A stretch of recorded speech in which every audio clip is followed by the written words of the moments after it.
Hello, folks. It's me, Hector. Just came online.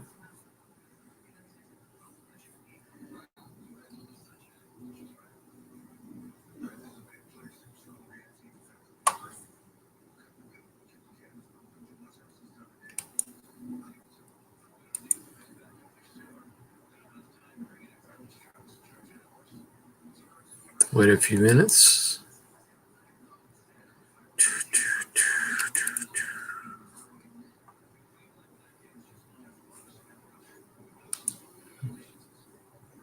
Play some music while we're waiting.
Hello, Amy. How you doing?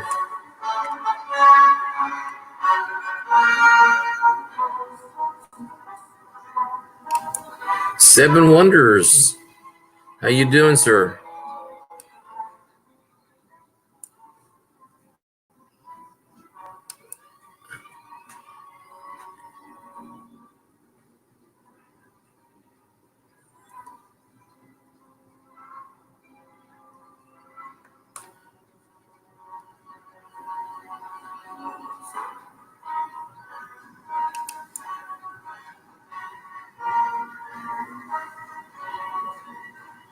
Okay, I know how to do that. Well, thank you for coming by. I know it's late. I wasn't going to come on tonight, but I talked to Slacker, and I missed it by an hour. I was supposed to be here at around 9:30, and just got here. That was a good place that you were looking at, the B&B.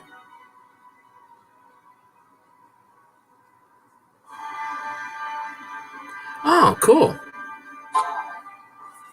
Let me see. I just got a phone message from somebody. Probably Slacker Stacker. No, it was email. Ah, it notified me that I'm online.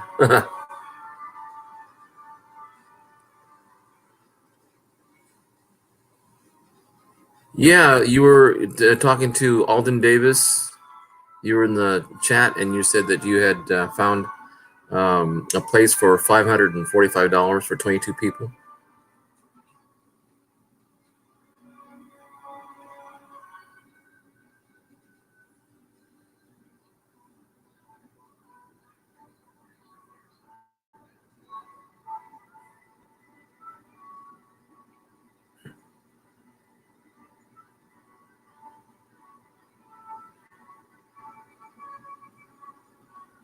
Hey, don't worry. If the work day's tomorrow, I may not be online long too. It depends on who shows up and what I get done here.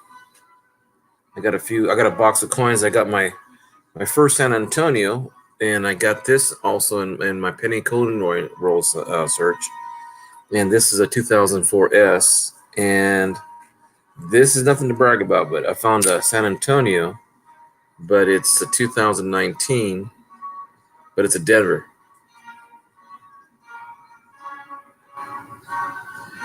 Oh yes, please go to get sleep, get some rest.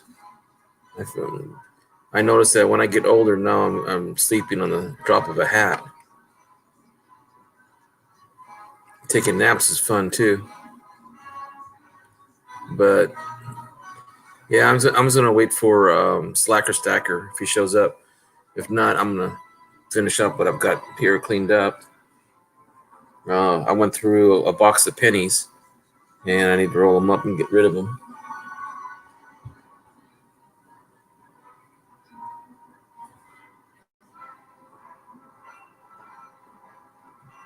No, please, if you guys need to rest, go rest. You need to catch up on it.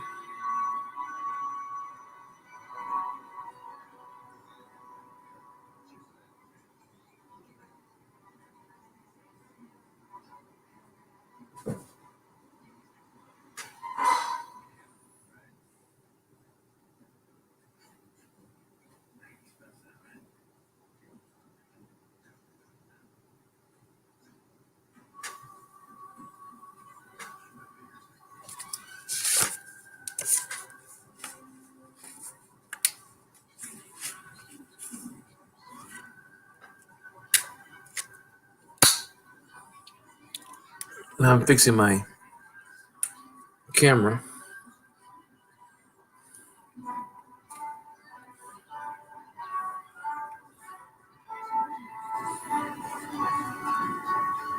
There we go.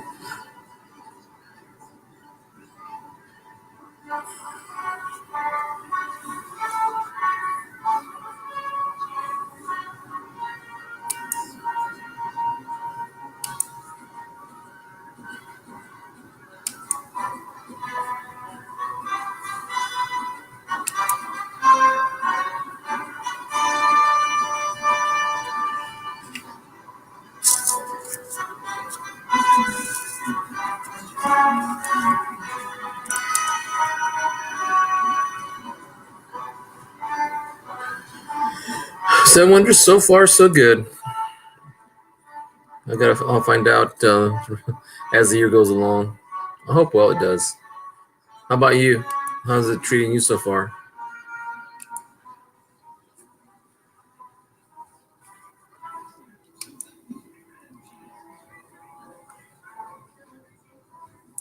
It's been a long day.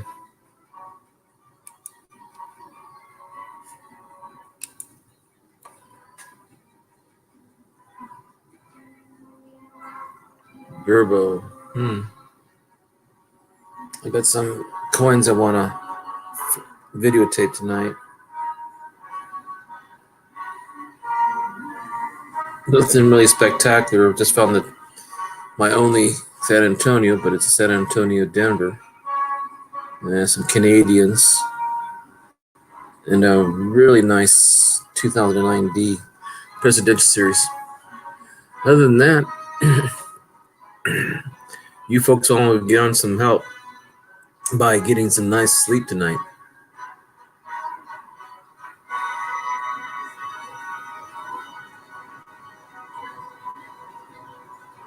Oh, what are those? Those are die chips. Just taking a close look at all this.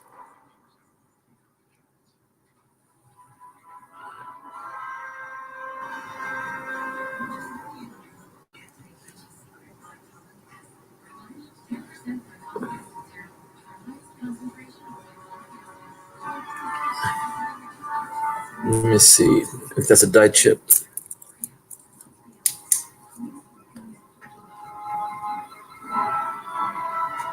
Alden Davis, how are you, sir?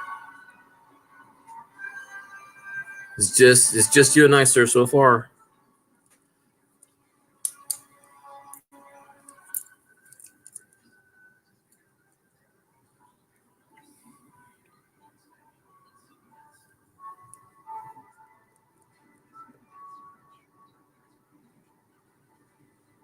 Yeah. Sometimes the trip is a long ways to go.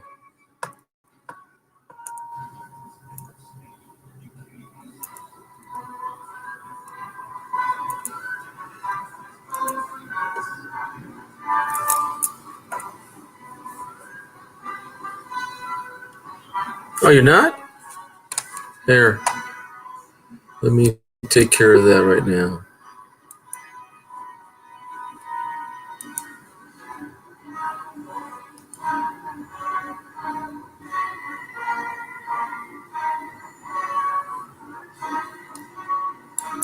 Hey, Rich Kelly. How are you, sir?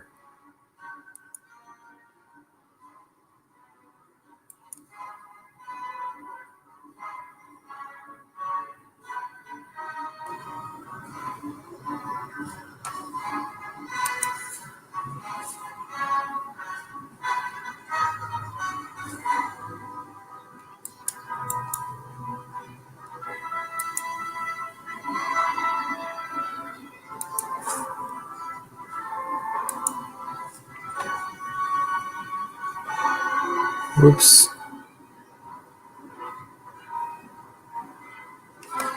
Take that out. Darn it. I thought I had pasted the right. Let's see, where is it at? Let's see. How did it remove? There we go. Go back to StreamYard. Invite. There we go. Copy. Gmail. How you doing, Rich? Haven't talked to you in a while, sir.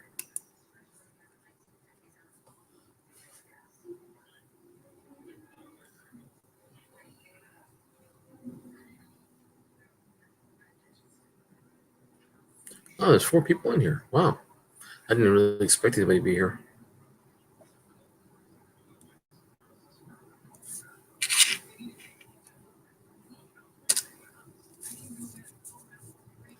It's not a proof anymore, but I found this in my coin roll.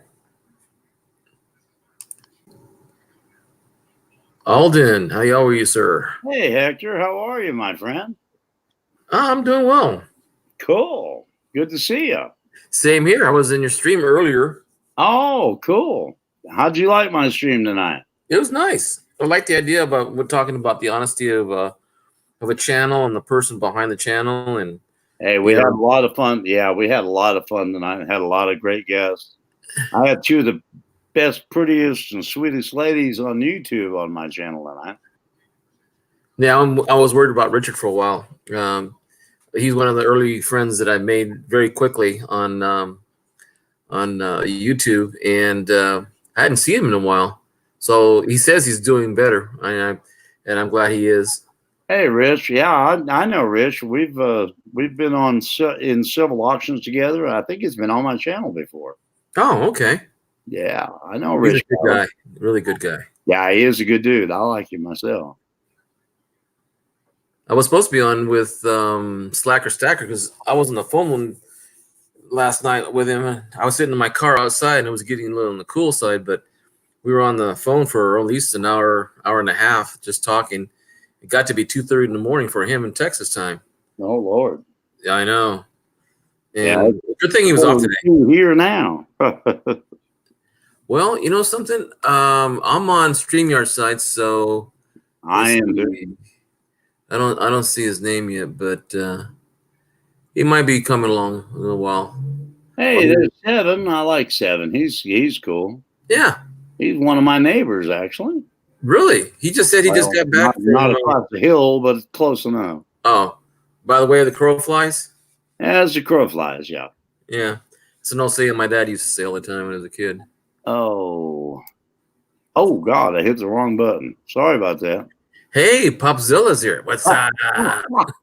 Hey, guys, it's me. It's Alden. That's better. I didn't mean to hit that button. I didn't know my camera's even on. Oh, yeah, you can switch it on easy. Just the way this thing's set up, the way it is. But I actually meant to hit mute for a minute, and I hit camera.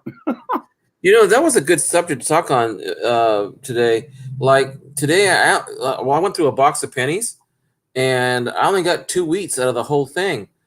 But I found, like I said, I found this 2004.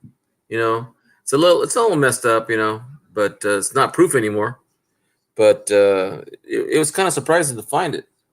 Cool. Yeah, so and a bunch of Canadians I got. A lot of coins that I can replace on my book that I've had, like the brown ones. Right. Now I can change it out to the nicer ones. Cool. So what else is new? Not much. Getting ready to go to work tomorrow, but like I said, I went through a few rolls earlier today and didn't find anything much, but had a lot of fun. I've got like 200 BU rolls of pennies that I haven't even gone through yet. Mm. That ain't including the Canadians and the Lincoln cent. I mean the wheat pennies. It's not BU. I got another probably 100 rolls of them. You see what Seven Wonders says? Huh? He's Seven Wonders in chat. He says, "Hi, all the warriors. I see that. Yeah, I see it. I'd scare folks away if I turn my camera on." I just did 7. I scared everybody off. No, it's rare for me to put my face on also, and I know of quite a few people that will show their face very rarely, and then they'll just, as long as I know the voice, I can hear the voice behind it, then I know who it is, you know. Well, usually now on my own stream, I've got multiple cameras and I go back and forth between them. But usually when I'm on somebody else's stream, I usually just use my iPhone. Cool.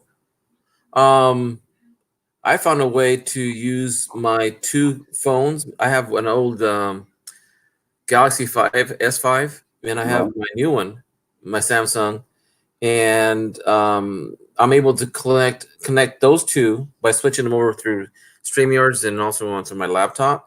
Right. And I've got my CoinScope, and then I've got my laptop camera also. So I got 4. I have a Logitech, what they call back camera, and then I have a Razer coin camera with a light ring. I've got 2 microscopes, and I've got my onboard camera. Then I've got a boom mic. I'm not using it now. I'm in the dining room, but when I'm in the studio, I use a boom mic, and I run all of that off one computer laptop. You know, I was trying to pick Rich's brain on photographing coins. With the backlighting and right cameras to use, and I'm reading up on it a little bit, but I seem to work better when I read something and then someone else talks to me about it, and going so forth and so on. So I'm getting there. It's just that I've got so much to do right now between work. If you're photographing coins, there's 2 different type cameras that I've found that work well. I have a digital microscope that's got its own screen. It's got a built-in camera on it. And you can backlight it, and it does pretty good. Now, if I want to do coins, like if I wanted to sell on eBay or high-end coins, I've got a Canon SX70, I think it is, with a macro lens, and I use a light ring and stick the cam through the light ring, and you'd be surprised how well that shoots. Oh, okay. I'm gonna check it out then. Yeah, I've got 2 of them. If you want one, I might put happiness in your home. Actually, I've got an SLR digital. SLR. Digital. Okay, that's what I'm talking about. Yeah. Yeah, I've got one here. I just haven't pulled it out because I don't think I have the right lens. There's a place in Fresno where I live near. They are like the experts for photography, right? But I don't know about micro photography. I'm going to ask them about. Actually, what you need is macro, and macro is really close up stuff.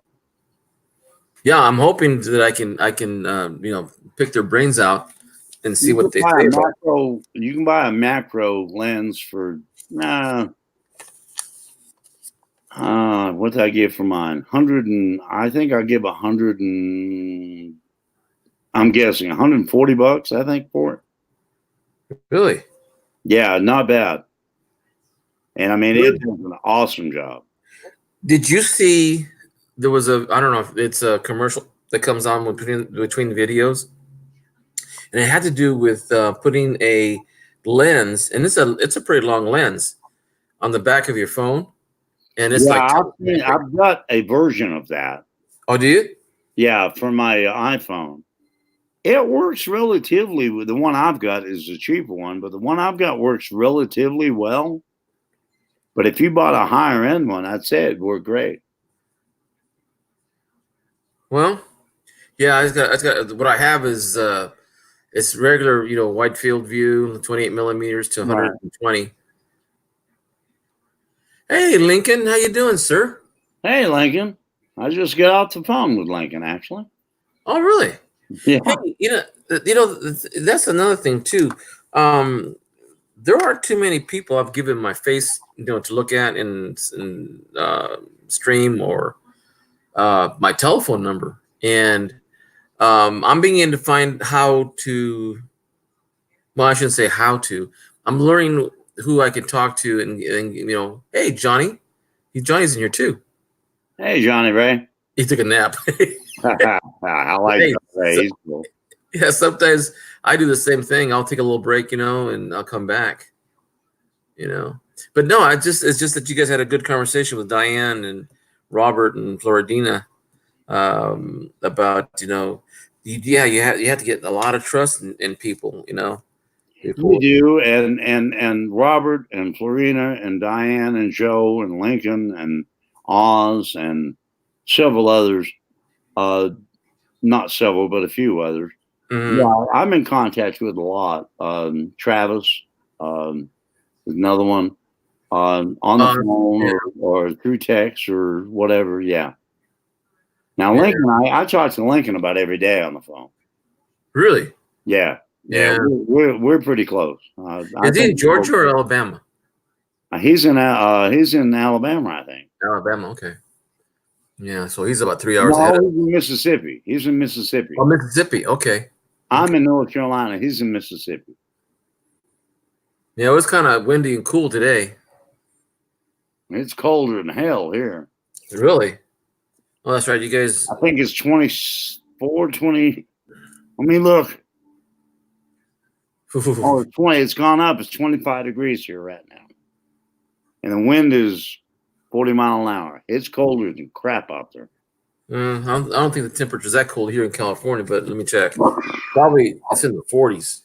Well, I live on the side of a mountain, and when it gets cold, it gets cold. You're on the backside of the mountain? Well, it depends on what side you're looking at, but yeah, I'm on the side of the mountain. Let's say you're on the east, closer to the East Coast. I'm on the east side of the mountain. Ew.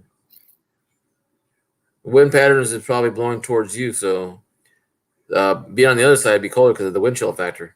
Yeah, I get northeastern exposure though, and when the sun comes up, I get it on my house till it goes down. Well, it's 43 degrees in California right now. It's still cold. Yeah, it's cold in California. Oh, Popzilla says it's 28 degrees where he's at. Oh, I didn't know Johnny was in Virginia. I did not know he was there. For some reason, I thought he was like in Midwest. No, Virginia is one of my neighboring states. Yeah. I mean, not quite neighboring, but close enough. Well, the only thing I have is Arizona, Nevada, and Oregon, Pacific Ocean. I like Virginia, actually. Virginia is a really cool state. I spent a lot of time in Shenandoah Valley down there. The one place the farthest east I've ever been was Baltimore. That's it. Wow. Yeah. I've been to Missouri for a week, 2 weeks. Once each week, 1 week each week I was there. My son was living there for in Springfield. And he's working for a corporate company, and he was over there for 5 years and came back home. He said he likes California a little bit better.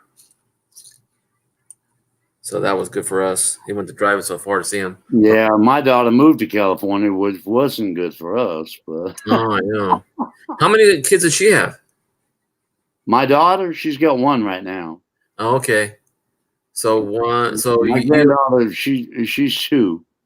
Uh-huh. Yeah. Do you do a lot of FaceTime or even StreamYard with her? My wife does a lot. I do some, but my wife talks to her about every day. Oh, okay. Yeah, my brother-in-law lives in Hawaii, in Oahu, and we talk a lot on the phone. But we never got to get it. We never got into like FaceTime because he's got an iPhone and my wife has an iPhone, but I don't have iPhones. Yeah, iPhones are really cool. I would never go back to Android. I mean, it's just my personal thing. Yeah. I had Droids for years. I had a Galaxy 7 until a few months ago, and I bought my first iPhone, and ain't no comparison. But I'm saying with the Mac. I mean, I used Windows for years, and I bought my first Mac computer. Now I have two Macs. I've got a MacBook Air and a MacBook Pro, and I love them. Well, that's awesome. Because while working in the retail industry, we had, IBM compatible, PC compatible, and that's all I ever used. So I'm kind of lost in flounder sometimes in iMacs, or iPods, and So I try to stick with the basic, because I'm so used to it now. Yeah, well, once you get used to Mac, it's not bad. Everything's backwards to begin with. Yeah. It's kind of like going to a Democratic poll and voting a Republican. Everything's backwards. Yeah, that would be a good analogy. I had to throw that in there, right? That's okay. That's okay. I like analogies. So you didn't work today, I'm assuming. Huh? You didn't work today? No, I was off today. That's the reason I stream on Sundays. That's my only day off. Wow. A lot of people think that I stream on Sunday night just because whatever, but it's because it's my only night off and I'm on prime time. Oh, okay. Yeah, see what Lincoln said? Huh? Lincoln said he loves his iPhone 7. Yeah, well, he's the one that actually convinced me to buy one. Oh, really? Yeah. Cool. And I bought one, and I bought two. I bought me one and my wife one, and we both love them. Well, I know my grandson. He asked for a phone last night, and his mom said no way. And the reason why he wants one is because his friend is younger than him, and he needs a phone too. And my daughter said no. They said, we know where you are. We know where to pick you up. We call the office. We pick you up. Your dad, can pick you up anytime he wants to. And, and I'm going, because, man, phones to me are terrible for the kids, especially if they're under the age of 16. Yeah, but Hector, you're like me. We're old school. I mean, we use phone booths and dial phones hanging on the wall with long extension cords and, party lines and all that kind of stuff. Yeah. Oh, party lines. Those were the fun ones. Oh, yeah. You remember the old days when you pick the phone up and you're supposed to use the phone and someone's on it? Oh, yeah. Hey, yeah. You gotta get off. It's time for me to. I need to call. I remember our phone. We were the third one on the line. It was a 4-party line. And when it rang 3 times, it was yours. It'd ring twice, and I'd pick it up because I like to listen to the old ladies' conversation. Ease up on that. Yeah. Nobody heard that click. Especially if it was somebody that you knew. Also, that was the juicy part. Oh yeah, she was a dirty old lady. I like listening to her story. I was just a kid, but yeah, I remember that well. Well, my tone was I wouldn't say it's old fashioned. Just didn't keep up with the times. I remember one time I had to call the operator in order to get a call to another phone. We had to call Orchard 4, and the operator would call and said, "Well, what number do you want?" And you say 247, and that was it. I mean, that was back in the early 60s. My time, actually. Well, The thing is, the company was Pacific Bell, and they took care of the big cities before they start taking care of the small towns. Right. So when they didn't convert fast enough, it took them almost 20 years. You know, Oh, that's why I remember it being that way. I get it. But yeah, I mean, my dad used to tell me that's how they used to do it all the time. They crank up the side of the phone to get a charge. I've got one of those old crank up phones. You know what my dad did one time?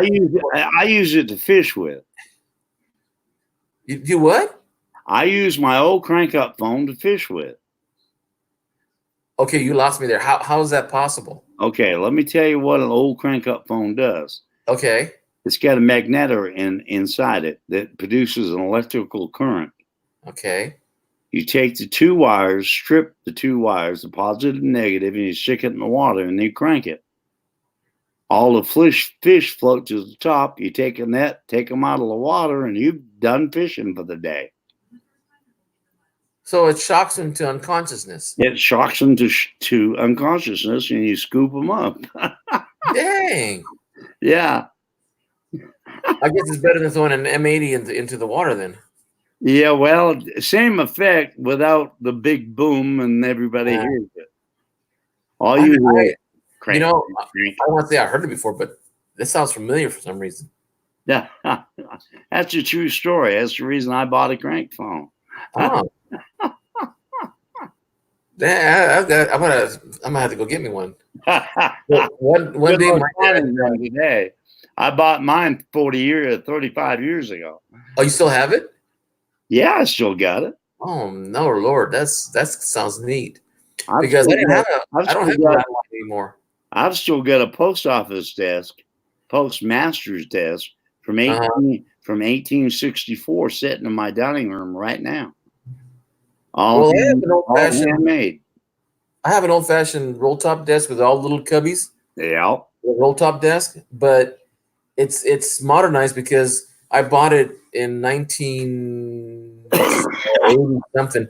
Yeah. And I bought it because you can see the computer through the desk. Well, the one I have was before the roll top. It's got the cubbies, but it don't have the roll top. It was. Oh, I see. That. Yeah. Okay, then it's older. Well, mine's not even old. It's only like 30 years old, but it's. Yeah, mine's in 1864. Mine was made in 1864. It's stamped on it. Wow. Yeah. Does it have a name on it? Like the brand name or?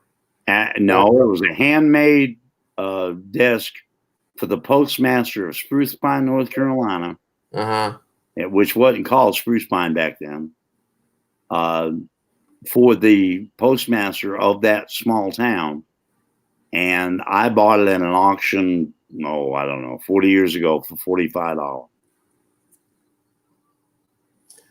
Even when I was younger, I always liked old stuff, like around the turn of the century or, anything from guns to coins to furniture to paintings, anything that was older. I always liked it for some reason. Well, with me, I was an antique dealer for 20 years. Oh. And did it on the side. That's kind of what got me into coin to a degree. Mm-hmm.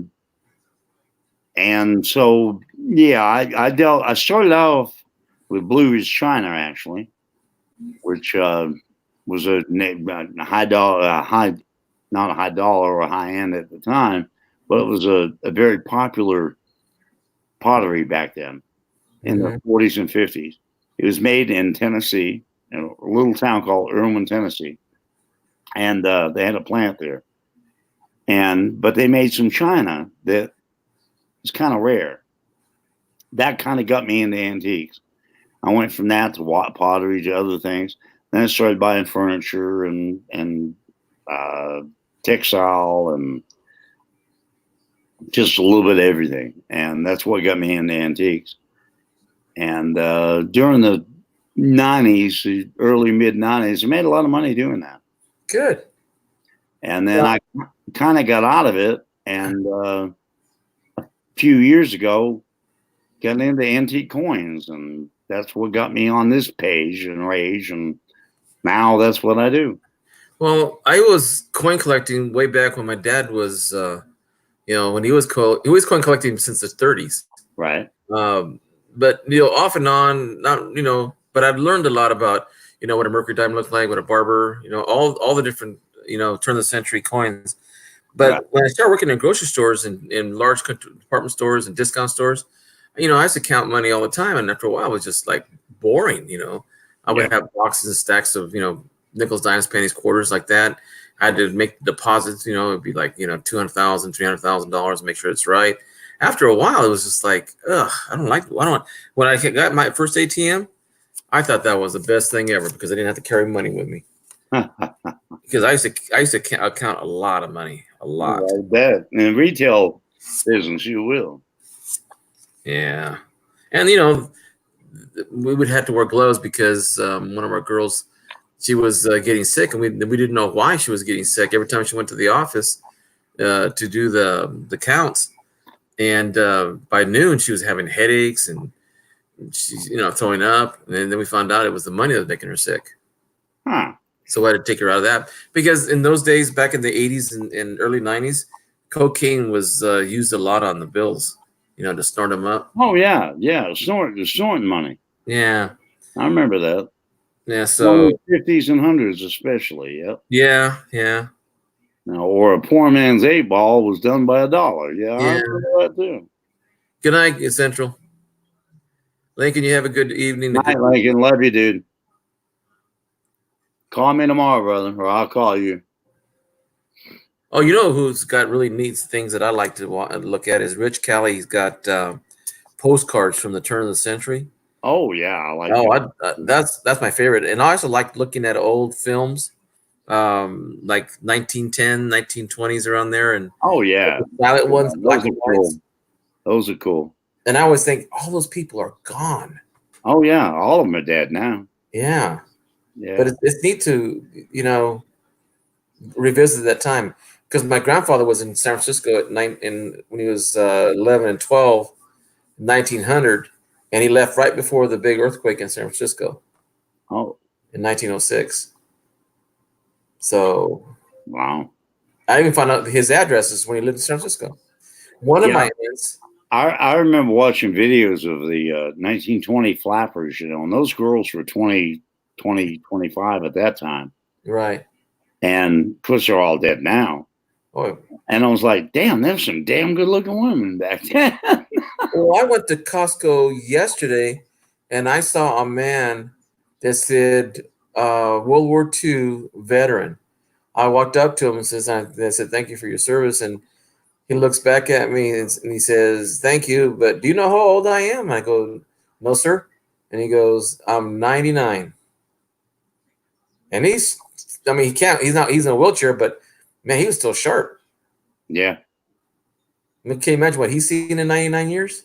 There ain't many World War II vets left. I mean, I knew a few in my lifetime, and they've all died out now, but and got to know them and to hear their stories. And I wish I had a recorder with me because I could write a book. I mean, it's unbelievable, some of the stories they had. In 2014, I had the privilege to take my dad and 67 of his fellow World War II vets with him. And we went to Washington, D.C., and we went to go see the World War II Veteran Memorial in Washington, D.C. Cool. We went to... I've not got to see that yet. Went to Arlington, went to the National Space and Air Museum. We went to, quite a few places. We went in front of the White House. We went past Ford's Theater. We went a lot of places, and we were there for 3 days and 2 nights. And my dad at first didn't want to go because, he said, well, the bathroom's not close by. You got to keep me in a wheelchair. How are you going to kick me in and off? I said, Dad, all those guys that are going with us, there'll probably be 1 or 2 guys that are going to be in wheelchairs. When we got there must have been half the guys in wheelchairs. Wow. So that gave them a little bit more, what's the word? Energy. Energy and incentive. Yeah, he said, if those guys can do it, I can do it. That's what he told me. And Oh, that's cool. we had a blast. I mean, all the people that we met on the way to and from, they all had special hats that says honor flight, and they're wearing red jackets and a red hat. And I met some, and I found out on my plane there was 7 classmates of mine that went to the same high school that I did, but at different years. But we never talked that our parents were in World War II. That's crazy. But Yeah, I so I understand. mean, Mr. Atwater is the only one who did make it. He passed away 2 nights before our flight took off for um, the honor flight, and he Yeah. passed away. So we took his flag with us. Is your dad still with you? No, sir, he passed away in 2018. Well, I'm sorry for your loss, but I guarantee that was a highlight of his life, or one of them. It was mine. Yeah, would have been mine too. I was really proud. Yeah, you should be. You should be even today, because that's a memory that's cool. I mean, that's just got COOL under it. That's just cool. Thank you, Alden. You're welcome, my friend. That's cool. I'm glad you got to share that with your dad. Yeah, and the funny thing about it was is that in talking to those men, now I know why my dad sacrificed so much for us kids. The whole everybody, even the people that I went to school with, I didn't realize that their father was in the same era as my dad. But I can remember them talking about how, for example, when I went to open a door for another gentleman who was getting in the same, um, uh, we went to American Legion 10, and I was opening the door for him. He said, "No, sir, you go first." And he's calling me sir, and he's like 30 years older than I am, and I couldn't believe that he was. And all of them were courteous, all of them were polite, and they always did things for someone else. I said, "Why can't we do this for everybody?" I was going to say, I'll have to say, probably in my lifetime, and maybe the next, that was probably the generation, if you know what I mean. Yeah.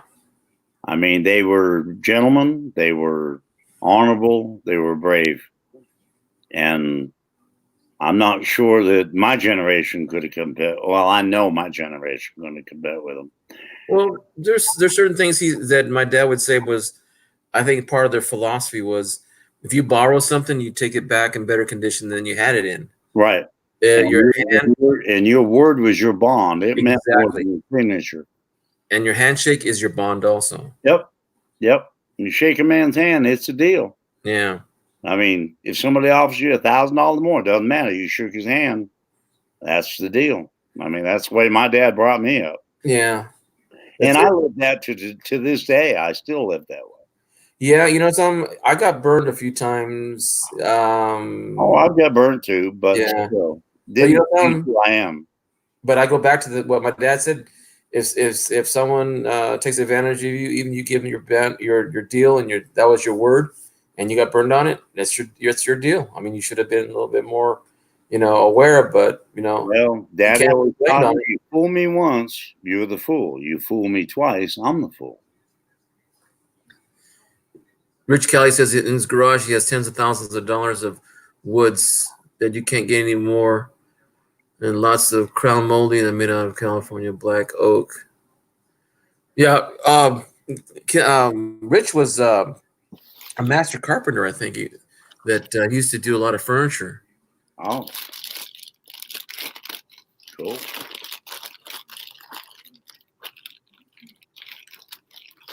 Oh, they're gonna trade projects with Seven Wonders. Oh, that's a good thing.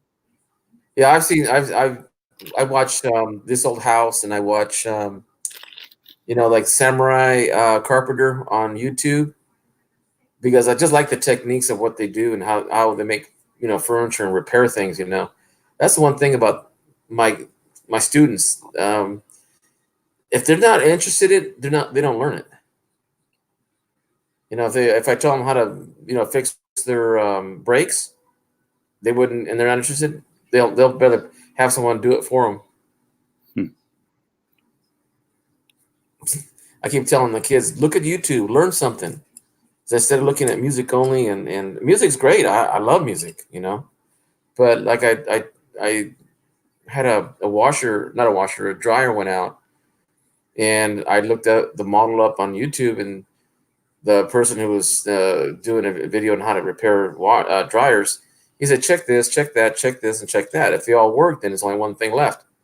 It was a fuse between, it's like a fuse between the electrical and the panel.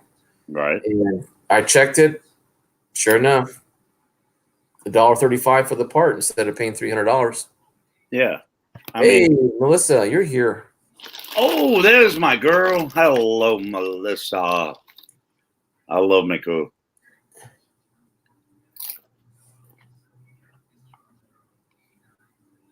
Let's see if she comes up. Oh, she will.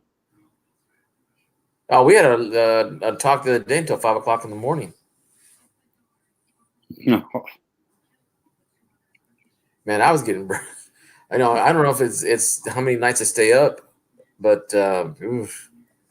I'm gonna take on a second part-time job, so I can get some of my projects going, Yeah. And it's gonna be.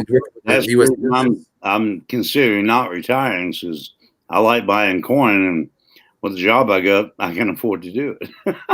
Well, I was thinking the same thing because I've been teaching for 21 years now, and I can retire with that. But if this U.S. Census job works out, their pay grades is almost as high as a teacher, and I'm not hooked up with them this year. For the last two census, I was a census supervisor. I make damn good money. Awesome, because that's what I got applied for. Yeah, I did it. I probably won't do it this time, but the last two census I made, you wouldn't believe the money I made. And well, they told me only 30 hours a week, and it's going to be hourly. And mine was hourly, but I had the first year I only had like 5 people under me. The second census I had like 14 I had to answer for. Mm-hmm. And for every 10 hours they did, I got an hour of book work. And it added up quick. Really? Yeah, it was unbelievable. Well, I'm supposed to turn in all my paperwork in by Monday night. I've already got my fingerprints done, and I got my picture taken. I did all my required IDs. Oh, yeah. And my I-9. I went through all that the last time, yeah. Yeah. So you did it twice, huh? Did you? I did it twice. I did it twice. The last two censuses I did it. I'm not involved in it this time, but.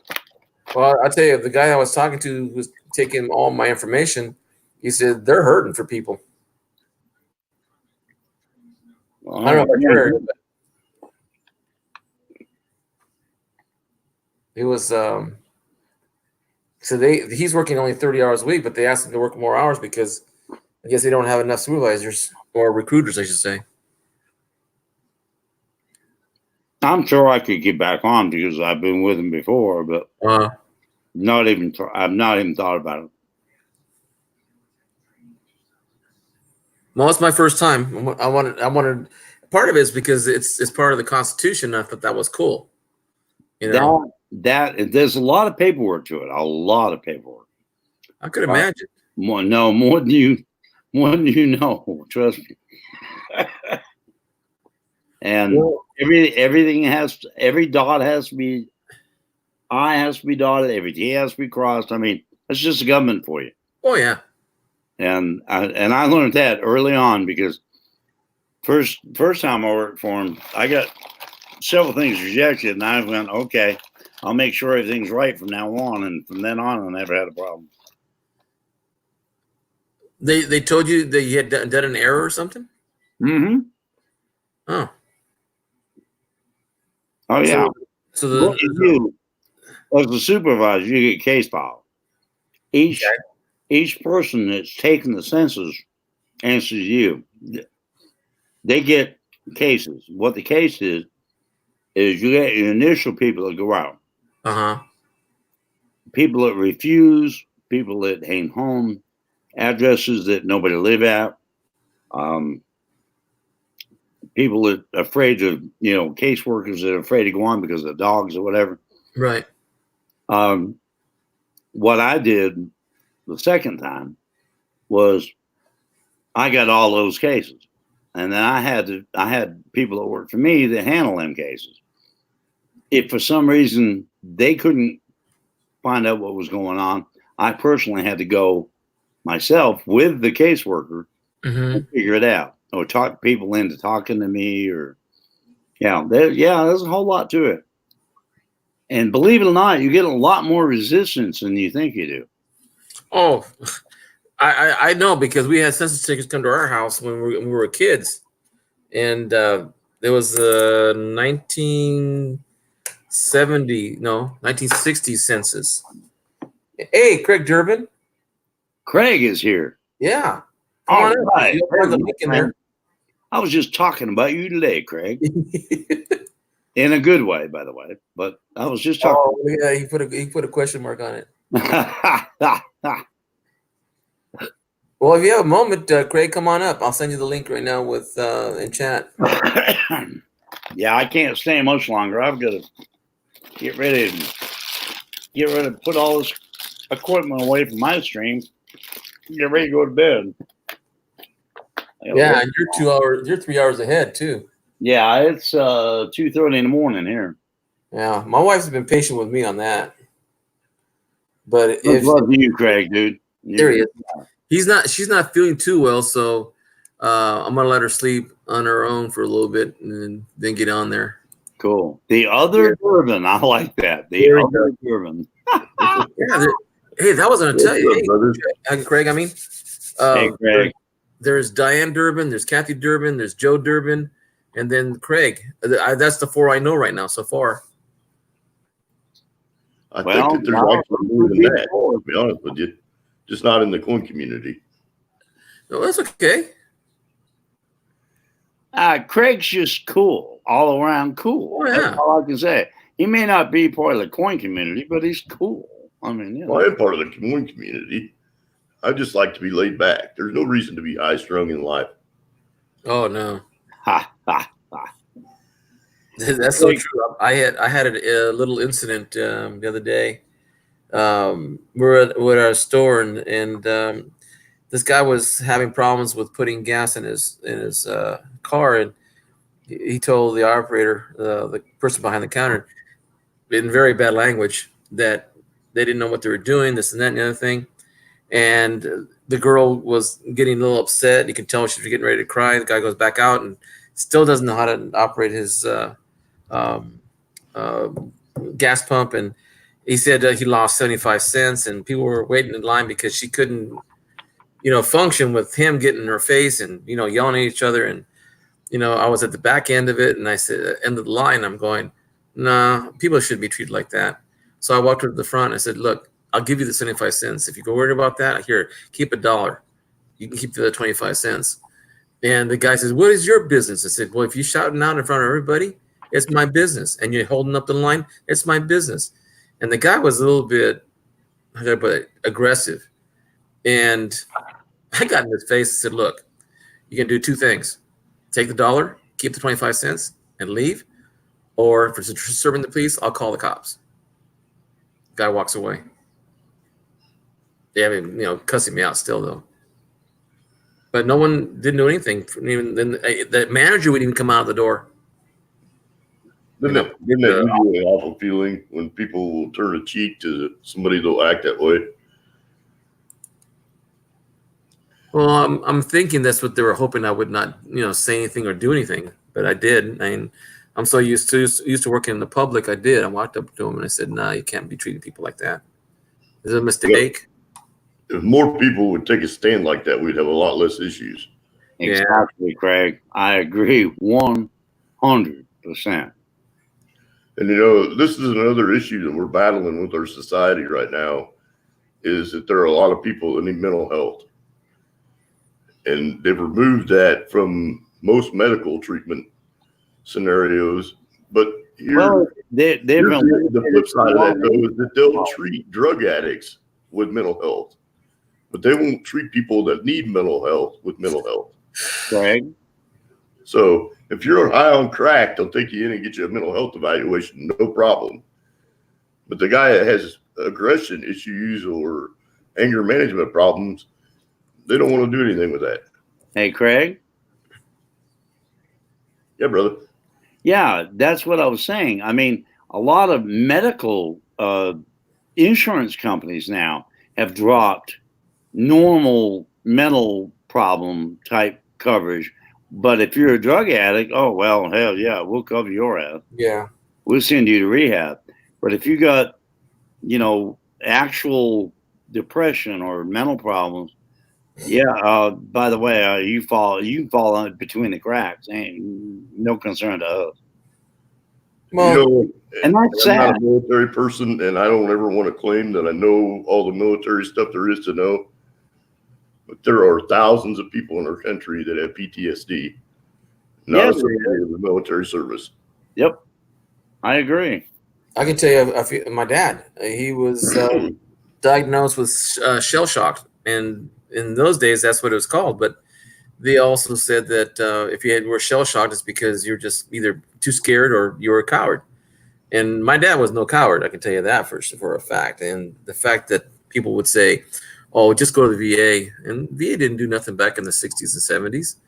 But yeah, I mean, even my niece was in a car accident, and she claimed that the doctor claimed that she had PTSD, from a car accident. Well, bad shit happens to good people sometimes. And yeah. I mean, that really, it does. Doesn't make you a coward. No. Well, if I had 50,000 bullets being shot at me at one time, I'd be scared. Hell, if I had one bullet being shot at me, I'm scared. I ain't gonna lie. No. I might go back, but that's beside the point. My dad used to say, I'm scared. I would rather go into a situation with a bit of fear to make sure that my awareness of everything around me is where it should be than to walk into a situation and be blind to it. Yeah. Yep, I agree. I agree, Craig, 100%. Yeah, fear is not a bad thing. Fear can be a good thing. But on the other hand, it also can be a destructive thing in a massive doses, if you know what I mean. Correct. Well, there's a lot of people that aren't prepared for situations to be able to know what's in their surroundings and what's going on. And, it doesn't take a whole lot. You see situations all the time, all around you, and you can tell when somebody's having a bad day. And you can interact with that person, and maybe you have a positive interaction, and maybe that changes their whole outlook of the day. Exactly. You don't know, but not to engage with people is probably more of a crime than what they actually end up being criminals for. Yeah. Well, that's what got me about this church thing in Texas. Okay. I mean, this guy walks in with a gun loaded, shoots somebody, and probably going to kill anybody he can kill.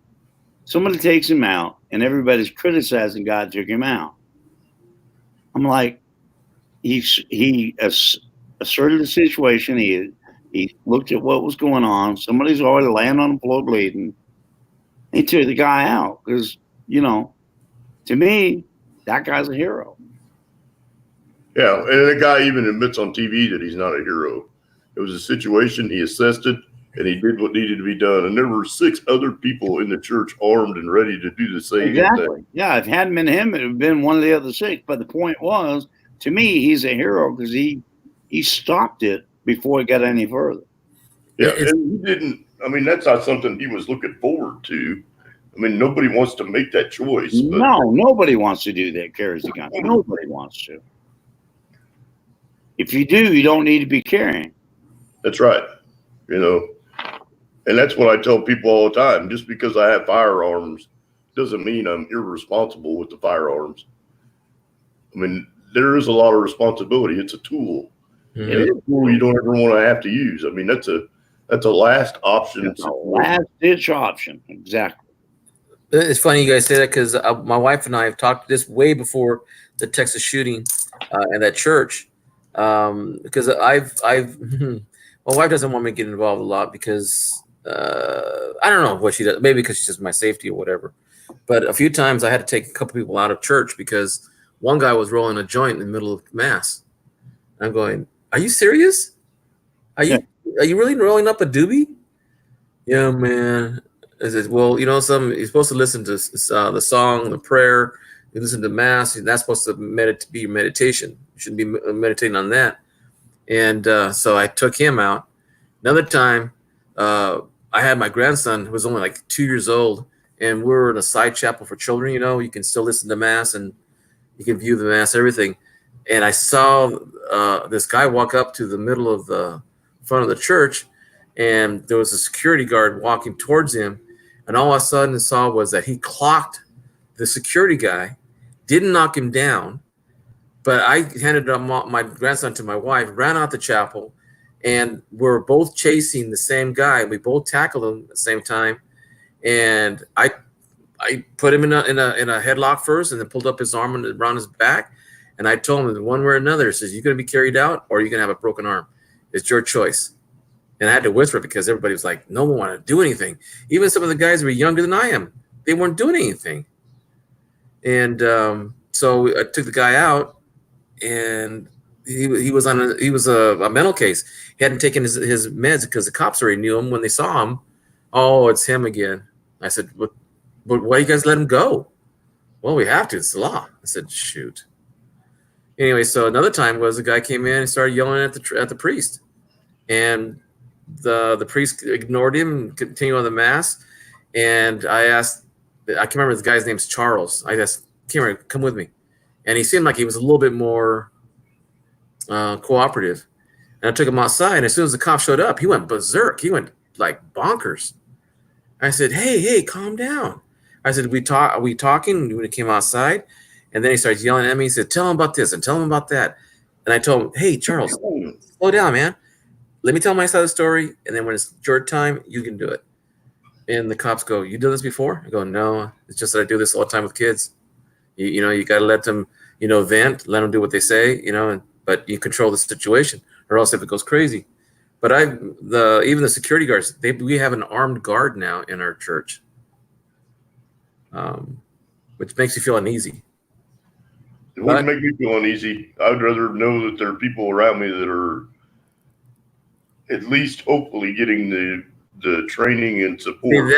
The guy's older than I am. The guy's older than I am.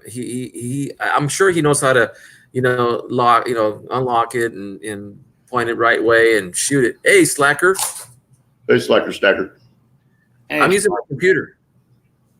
My point is this, okay?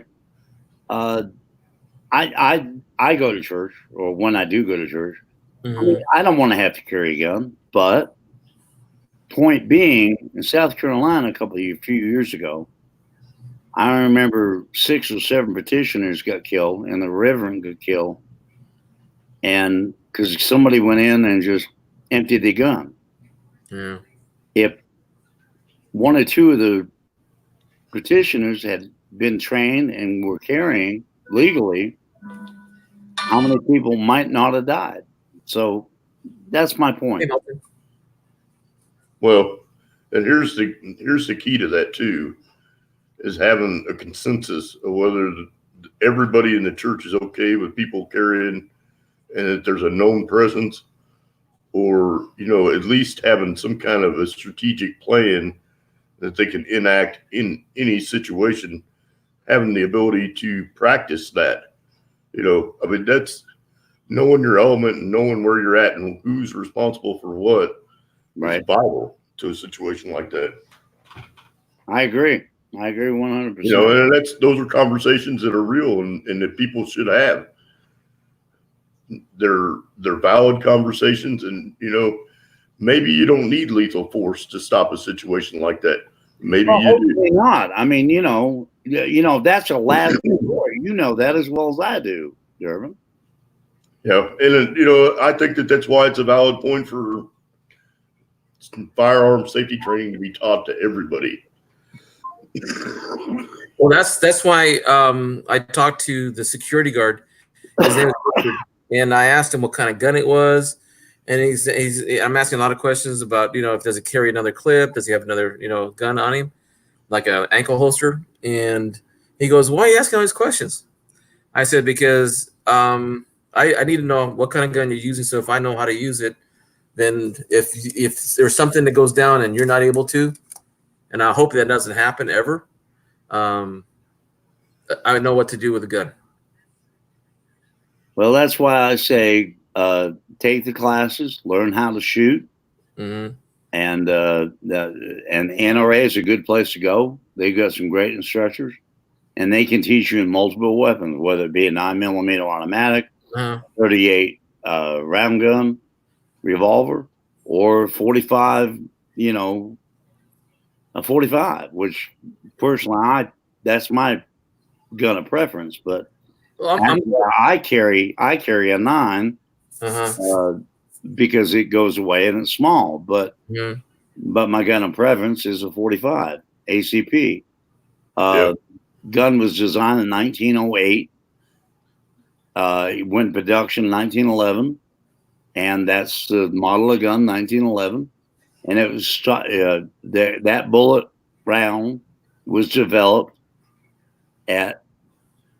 for one purpose, to drop a two-legged animal, and there's only one two-legged animal I know. It's like I lost a student in 2008 to a police officer shooting a student, and it was him. And but the reason why he was shot is because my former student, I should say, when he was in high school, hit a cop over the head with a leaded baseball bat. And as the cop went down, he lost his service piece, and he had to shoot him with his ankle holster pistol. But this cop has not been back to work because he liked kids a lot, and even though he was working in a really rough area of the town, he was able to probably save more people's lives because. If that kid got a hold of that gun plus his ankle holster pistol, I don't know what would have happened. It was in the middle too. Here's another thing to think about, Hector. Yes, sir. Is that there is a lot of non-lethal rounds that are being manufactured and they're becoming more readily available. Tasers are readily available. You can go through taser training, and non-lethal force is an option. Mm-hmm. Yeah, sandbag shotguns, all that stuff. Yeah, they make rubber bullets now that you can hit somebody with, and it will disorient them and keep them from doing anything. Like I said, firearms are not the ultimate solution, but not having firearms in the hands of people who are law-abiding and allowing criminals to break laws is not the solution. Exactly, I agree 100%, Craig Derby. The other thing too is let's get your butt up here. I posted it a while ago. I don't know why she doesn't use it.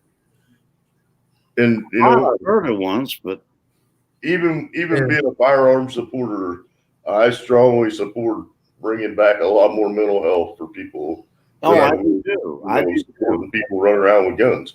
And Craig, where I see that the most, that need the help the most, is my kids, my students. I see it more often than their behavior, the things they say, what their interests are. Like you can, I'm not a trained psychologist or even a psychiatrist, but you can tell when some of the comments are a little offbeat and not normal, and you go, "Oh, that kid's something else," or you'll hear kids say, "Oh, she's hang around with him."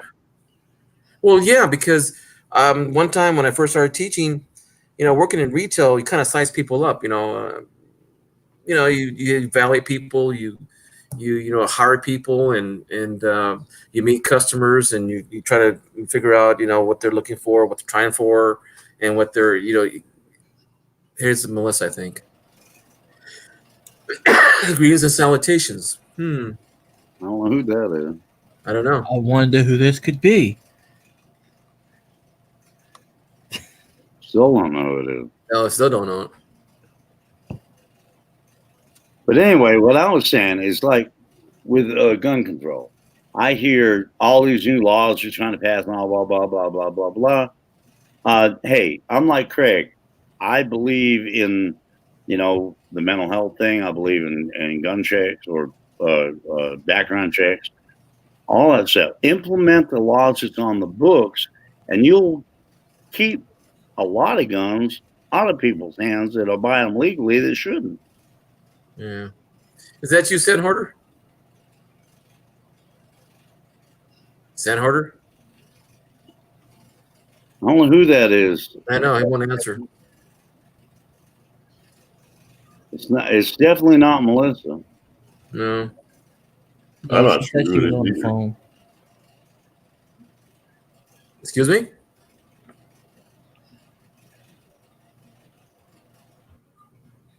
I don't know who that was. And neither do I. Didn't even recognize the voice either. I didn't either. Hmm. It might have been Slacker Stacker, maybe. I'm not sure. No, Slacker just called me right now. He said he wasn't going to be on. That's why I went. Okay, I don't know who it was then. Yeah. I think somebody just random, and I don't know why they popped up, or and we openly engage people in conversation, so it's not a problem. Yeah. We definitely don't want to have. Well, I control.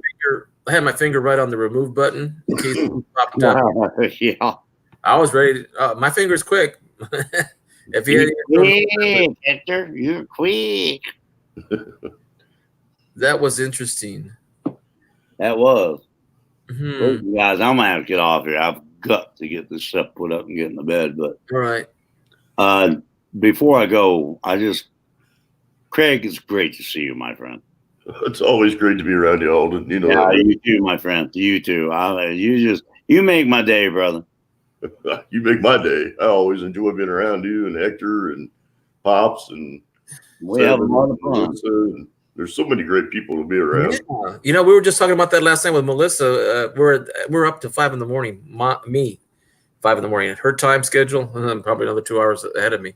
But that's what we were talking about last night. The people that we talked to seem to be the good people, the good, salt of the earth, that kind of stuff. People that you can talk to and trust in.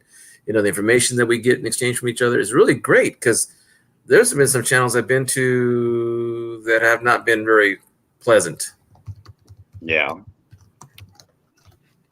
Well, the part about it is having conversations about things that affect people day to day. And, I always like to try to have some kind of an idea or a takeaway from a conversation. Mm-hmm.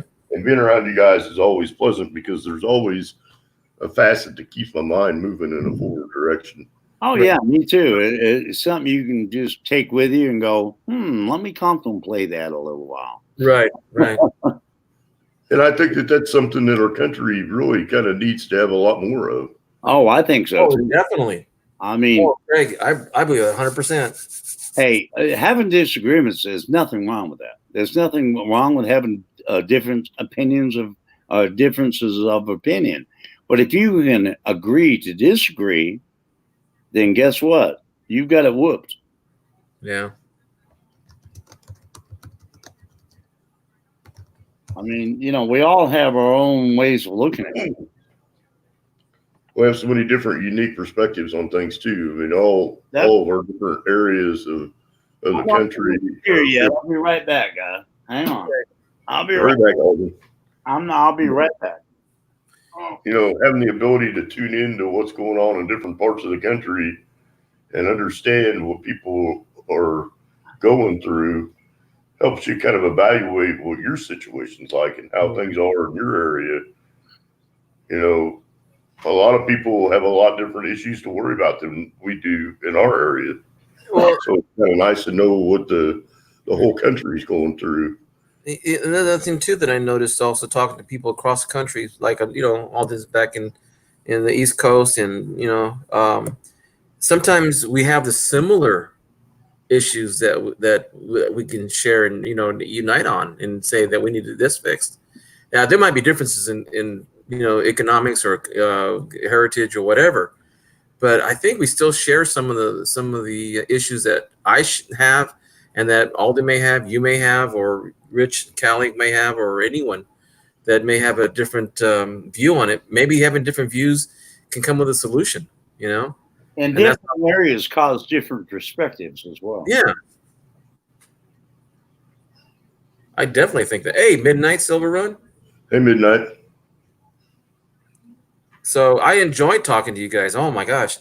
I haven't found, when I talk locally with people in my area, I can't talk to them because they're so I don't want to say opinionated, but they won't accept anybody else's voice. That's called opinionated. Well, there's opinionated to that they won't change their stance and they're still polite. And there are other people that are so rude. Oops, what happened? I don't know. 7, come back, brother. You're welcome, brother. You know that. Yeah, 7, come on back. Hey, 7. I checked it in and it just went away. Yeah, to me, it's not having opinions fine.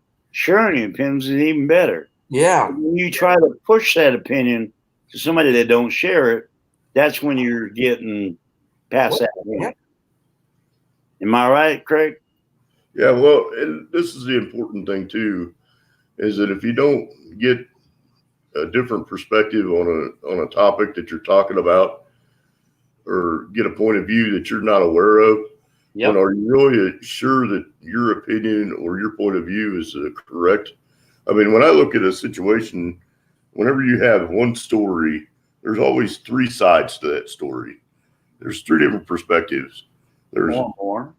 And having all the information makes it a little bit more of a valid point, and that's where our court system really has a great advantage, is because we have the ability for people to have a prosecutor, a defense, and a judge. That is the ability to hear all the arguments and then have somebody with some rational thought go, well, you know what, this is what I see. And if need be, it goes to trial with a jury. Yeah. Not every situation warrants that, but and there's a lot of situations that, and I hate the word divorce, but it's a valid situation where divorces end up being a situation where people do things out of spite for no reason. That's true. I agree. Scary, but true. Well, you know what they say, truth hurts.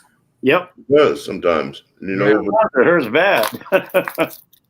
Sometimes having the truth and being hurt with the truth a little bit is far better for somebody than to perpetuate a lie forever, Yep. I can't see why. I like Craig for a lot of reasons. Well, I respect everybody, no matter what opinion they have, just as long as they don't attack me personally or say that my opinion is ignorant or lack of judgment or anything. That's what I'm talking about being judgmental. Yeah. I mean, we can agree to disagree. There ain't nothing wrong with that. I think it's fair to say that people are allowed to be judgmental. Having a thought isn't an action. Taking action on a thought is an action. Mm-hmm. You have the right to think about situations, how you perceive them, but what you do as an action in response to a situation is a completely different manner. Right. Agreed. Great. And there are a lot of times where you would just like to open your mouth and say, you know what, stupid, just shut up. Yeah. It's appropriate. Sometimes it is. It just depends on the situation.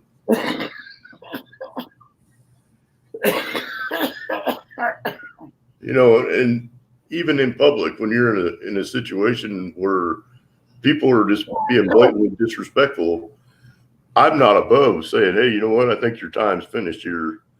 I think you probably should move along. But I don't want to do it in a disrespectful way. But sometimes you just have to let people know, hey, there's a limit here. You've crossed that line, and it's time for you to move on. Yep. Again, I agree with you 100%. And I've got to that line myself and knew it. I had to, and it's a lot better to get yourself and say, you know what, I don't need to be here. Need to go. I've overextended my welcome here. It's funny you say that because I remember when I said something that was so, how should I put it, so disrespectful. I knew it before I even finished the sentence. Yep. And I remember that when I was in Catholic school, the word hate was never something that we, would ever use against a person, because you should never hate a person. You always, have sympathy or empathy for them, or, I had to learn to turn my cheek a lot of times. But when I got to be an adult, turning my cheek too many times, it was like, I can't do this no more, and humility is one thing, but being taken advantage is another. It's another thing to see somebody take advantage of somebody else and know that and not to say something about it. I think sometimes that's almost as bad of a sin as the person taking advantage of somebody. Exactly. I do. And I think in a Christian frame of mind that sometimes you have to step in and say, hey, wait a minute here. What you're doing isn't okay or copacetic. Either you knock it off or fess up to it, or something needs to be done. Well, my dad told me one time that you only have 4 cheeks. You only turn them 4 times. Well, and there's always the ability for somebody to approach a situation and say, look, I don't want to be disrespectful, but I don't agree with what is going on here. I think that this is what I think, and I really don't want to know what the whole situation is, but something's going to have to go a different direction. Yeah, just leave it at that. I've always been somebody that pulls for the under guy or the underdog.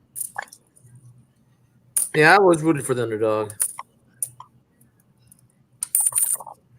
I mean, that's bit me in the butt a few times, but.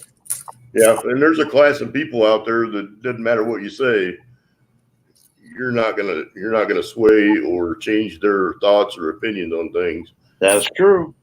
So sometimes there are conversations that you just don't even need to be a part of.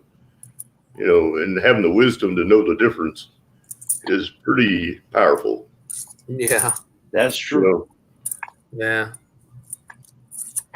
Wonder why 7 Wonders can't come in. He's having trouble with his earbuds. Oh, okay. That's what he said right now. Well, sorry to hear that there, 7. I like talking to you too. Yeah, 7's cool. 7's one of my neighbors. I'd like to see Crow Fly is one of my neighbors.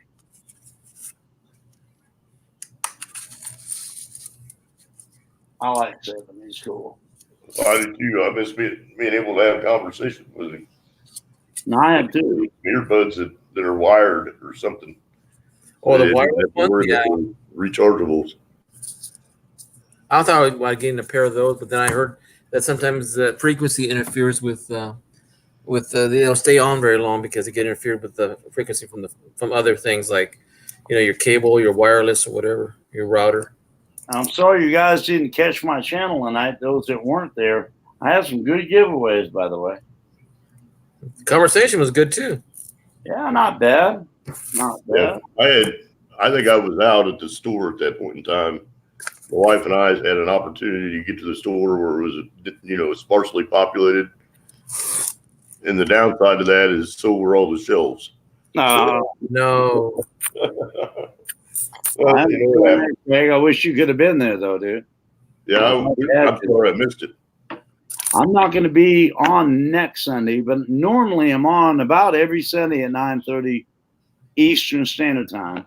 About the time we were out to the store. I'll have to go back and replay it, Alden. Yeah, it was a pretty good show. It was a little long, but it was a pretty good show. It was good. We had a lot of fun anyway. I'm not sure how educational it was this time. Usually it is, but tonight was just about a lot of fun. Hey, 7, try rebooting your phone, brother, and see if it makes a difference.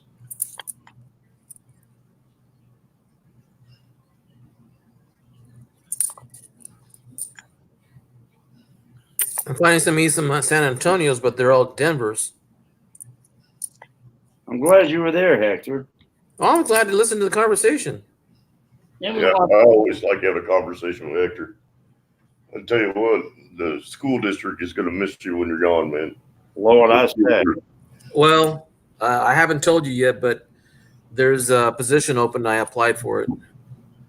I might not be moving out yet. Ah, Are you going to go into a different position in the school, or? It's still teaching, but it's more into.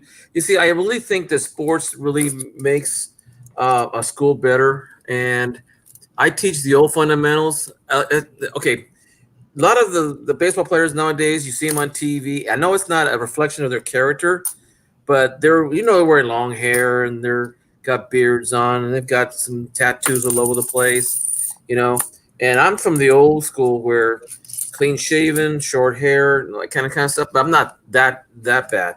I'm talking about the characters that we used to have in those days where you showed up for baseball practice. You had a certain character that belonged to it. So I'm not talking about hair. I'm not talking about the outside. I'm talking about the inside. I like to challenge the students that I have to more character building than anything else. Do the right thing, get their grades up, support their team. Everything's teamwork. That's inside and outside of school. Your family, your church, if you go to church, your fellow classmates. Steer them the right way.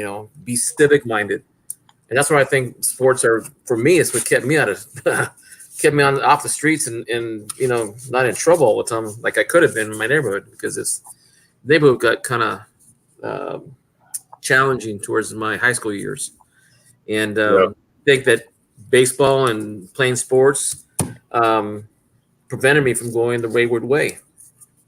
Even though I was in a private Catholic school, that didn't mean nothing. What went on in my neighborhood was something different. That was one of the most powerful lessons I got from my mom, or the lady that I called my mom. Mm-hmm. That was my dad's fourth wife, and when they got married, I was about 12 years old, and I spent from 13 to 16 in their home, as a child. And that was one of the things that she taught me, is you don't have to have brand new clothes. You don't have to have the best of everything, but what you do have, you should take good care of it, and you should present yourself in an appropriate manner. You don't have to have the nicest of everything, but right. It doesn't hurt you to tuck your shirt in, make sure you don't have wrinkles, make sure you're decently dressed for whatever situation you're getting into. You don't have to have nice stuff, but you take good care of stuff and present yourself into a situation. You don't have to have nice stuff. Just make the stuff you have look nice. Yeah. Present yourself in a manner that is civil. Don't walk into a situation where your pants are hanging off your thighs and right. that kind of stuff. It's important to make that first visual impression on people. And I've always understood that, but I think that there are a lot of children who miss that because they don't get that family interaction or those values from the home. Hey, Melissa. Hey, Alden. Hey, How are you, sweetheart? Hey, Hector. I'm good. Now we have a panel. There are more. Join us. Now she can come up here and tell us what we said. It was all wrong. I was on the phone, so I was only half listening. I didn't catch much of it. Well, Melissa and I had a conversation last night until 5 a.m. about the same theme, about and it's crazy. I mean, you guys are all saying the hey, same Melissa. That my mom. The face off from the few. Hello. Hello. Oh, ugly old man. Come on now.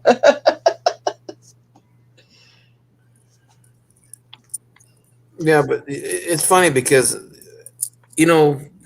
I think that most kids that I've got, even the hardcore kids, the kids think that they're really toughies, they get a dose of me, and I'm not saying that I just expect them to do the right thing when they're supposed to. You know, when I tell you no, it's no. When I tell you yes, it's yes, and not ask me again. You know, because I have a lot of kids that, well, I want to go. No, you need to finish your work here first. But I have a counselor who wants to say I can talk to her anytime I want to. So, what's your name? Why? He says, I'm going to call her and see if she has time to see you. It's a courtesy call. You do this, professionally. So I call and the lady says, well, I can't talk to her right now because she's already been here yesterday already. So, things like that. Take responsibility for your time and not take it out of class. Mhm. I mean, it just indicates some of the things how kids try to manipulate the system, and parents get mad because, oh, you didn't let my daughter go to the counselor? She's been there 3 times already. Have her make appointments on a regular basis where I can have a piece of note that says, because one time I got jumped on by one of the principals because she had gone and I didn't give him a note. And the principal talked to the counselor, and the counselor already had 2 students waiting in line. So she had to wait until the end of those 2 counseling. So it's just, I just want to go back to teaching because baseball. Right now I'm teaching English. And it's fun. I like it. I like being in the classroom. But, going away on travel teams and, just meeting other people from other teams, from other schools, it's fun. Yeah, well, and to be honest with you, that's one of the reasons why I really don't get too excited about watching college and NFL and NBA and all that kind of stuff. Is I find a lot of those athletes lack role model qualities in our present society. And to me, it's disheartening to even be a part of what they're doing because they're not setting good examples for our youth. Well, to tell you the truth, the one things I'm battling is that most kids in the 9th grade or 10th grade or even middle school think that they're going to be picked up as pros. And I tell them, you're about 1 in 100,000 per state that want to go pro. No kidding. So I tell them, I said, I'd rather see. The other thing too is they want to go to only one school that has the name list, like the best high school in Fresno, the best high school in North Carolina, or whatever. They want to go to that school because they think they're gonna have best name recognition from their high school. Only problem is their name's not being said anything, and they get shut out because the talent that's on the team is a lot better than the talent that they have. And they want to go. You're living, 20 miles away from Kansas University, where you see so many of the athletes that will have a great freshman year in athletics, and by the end of the sophomore year, they're going pro, and you just go, man, what a waste. You're already 2 years into your education, and you're going to dump all that to go be a professional athlete, and your sports life is probably a shelf life of, anywhere from 2 to 8 years. What do you do after you're done with that time? You don't have any formal training. Your body takes a very big amount of abuse because of being a pro athlete. I mean, that's something that can cause some major bodily injury. What do you do after you're done with all that? Well, the average football player is 5 years. The average baseball player that makes the pros is 8 years. And then you got to fight for your position every year when you have a new year come because you got 20 new prospects per team coming out to the farm club. And then you got to beat 20-year-olds and you're 30-something already. By that time, you're worn. I don't know if it's true or not, but I heard that Tom Brady played his last game the other day. And, how long has he had a career? I mean, he's been a quarterback for at least 10 years? Yep. He's 40-something. That's an outstandingly long career for a pro quarterback. I just saw Roman Gabriel. I don't know if you guys know who that is. Roman Gabriel was a quarterback for the Los Angeles Rams when I was a kid. He was like my idol. And I just saw him on TV the other day. He is worn. His knees are bad. He can't really walk. He has had an artificial knee put in one of them. And I mean, he says, when I was young, I could take a hit. No problem with that. But now that I remember getting hit a long time ago, now it's wearing on me. Yeah. Well, and there's a lot of youth, and you see these kids that are, I'm tough, I'm tough, I'm tough. I'm like, hey, slow down, man. Okay, That body's going to last you for another 60 years. What you're doing right now, you're going to feel that in another 15 years. And 25 years from now, you're going to be in a situation that's going to be rough. You got to watch what you're doing to yourself. Yeah. You don't think it's a big deal right now. Let that time creep on you a little bit. I promise you'll think about it a little bit if you just think about what's going to happen down the road. Well, I played sports in high school, and I played all the way through adult. I played, and I played like I used to play in high school. But something, I'm feeling it now. Yeah. I wish I had taken a year off to, work on my knees, but I didn't think, oh, I'll repair. Heck no. Trust me, at our age, Hector, you don't repair, you just get worse. Well, I spent 25 years in telecommunications, and when you're dealing with wire that's like a 18 to 24 gauge on a daily basis, you can feel that movement. It's so repetitive, and the stuff that you do day to day is so repetitive. You can feel where you've worn your hands and your arms and stuff. And some days you go, man, what the hell was I thinking? I did all that crap all the time. Craig, I'm 62. I've worked with my hands and legs all my life, and now I've got gout in every joint in my body. And when I wake up, every joint I have aches until the painkillers kick in. So, yeah, I know what you're talking about. Ouch. I developed gout this year. It hurts. Oh, yeah. Bad. I'm 45 and I feel it. So when we all go meet, we're not going for seafood. Oh, yeah. You know what, Melissa? I'll take my minutes before I go. I missed what You Melissa didn't have like shellfish and stuff when you had gout. Yeah, but I have a good Resistance. no, not a resistance. I have a good doctor that gives me these extra nice pills. Ah, you can partake in the seafood. Oh, yeah. My favorite is king crab legs, Yes. and I just developed that last year. I will not shy away from some spicy boiled crab legs. I'll tell you that right now.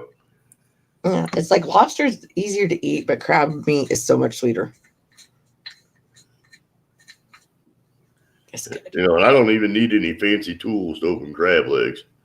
I can split the best of them. But there and again, I've worked with my hands for the last 25 years, so my acute muscle mass in my hands is pretty powerful. Yeah, my grip. Sometimes people tell me that I squeeze too hard. I said no. It's just that my hands. Well, when I used to, in the old days, we used to mark everything, every can in the store. I would unload 53-foot trailers and do all the cans and everything that came off the truck. I had to mark. I had to use a handgun and squeeze that 10,000 times a day and see how much your hands get. Yeah. Neon green tag, yellow tag, or orange, or whatever, not the handy UPC codes we have now. Oh no, Terminate not the pogo stick either. wire and pull it through ceilings and carry phone equipment for 25 years. You tend to end up with some pretty tight muscles in your arms. And, like using my Ryobi cordless impact gun or my drill, if I use it for more than a half a day, I'll spend 3 days with the tendons in my elbow throbbing because I've done it so much that your muscles just don't have any more room to expand. Right. I'm just like this big buff guy, But I mean, you just end up with a tight muscle mass that you can't get to relax. I used to work for Target stores, and even the younger guys couldn't keep up with me unloading a truck because we had to get 6 trucks done in 3 days, and I'd get back there and I'd unload a truck in an hour, hour and a half, and then the next one come in, and I get that one done too. And then when they couldn't keep up with me, I had to take a rest because all the merchandise was backed up on the line. They had to wait for me. So Yeah, and well, I my children left me. people That be was- like Go ahead, Craig. I'm sorry. the beer cap, the beer bottle cap. Yep. I can do that with 2 fingers, and they're like, man, I can't even do that with my palm. Oh, And yeah. Well, I used to be able to take my foot and go like this and then stick it under my rib and not hold it with my hands. Oh God. To me, that would hurt. That one. All right, Melissa, I want to see that right now. I can't do it anymore. After I broke my leg, I can't do it. Oh, so you were saying this when you were younger. No, I'm Well, well she can still do it. Look. pre 2011, but not like that. I have to have a shoe on to do it. But you stick it in your rib and you let go and make it stay there. Honey, I can't get my foot above my ankle. And that was the leg I broke. So kick your That's leg funny. above your ankle. Alden is things we go through when we get on that. I love you, Melissa. I love you too. You just crack me up. I was sad you were gone when I made my comment about my W quarters. I said I'm just going to sit on them like a chicken in the coin coop. I saw that. But I didn't know if you got back right after it went off the screen or not. I was like, darn it. You never know where old Alden's going to pop up at. This is true. That's like Point corner goes around corners. It's like even John, that set of quarters that I told him to send to Dallas. He was just, he couldn't get past that. No, he had no idea. Here you go, Melissa. Wait a minute. Hello. Here you go. Hello. Hello. Yes. We're going to have everybody doing it. It's great. I know it. Oh, Lordy. We're not. Shoot, I can't even cross my legs when I sit down.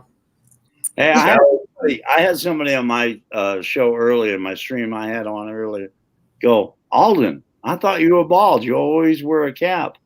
Do I look bald? Is that a weird? You got more hair than I do. You say how old you are. You're supposed to be bald. I'm not bald. I got a full head of hair. Yeah, he sent me that on the box. Who did? Dallas did when it came. Oh.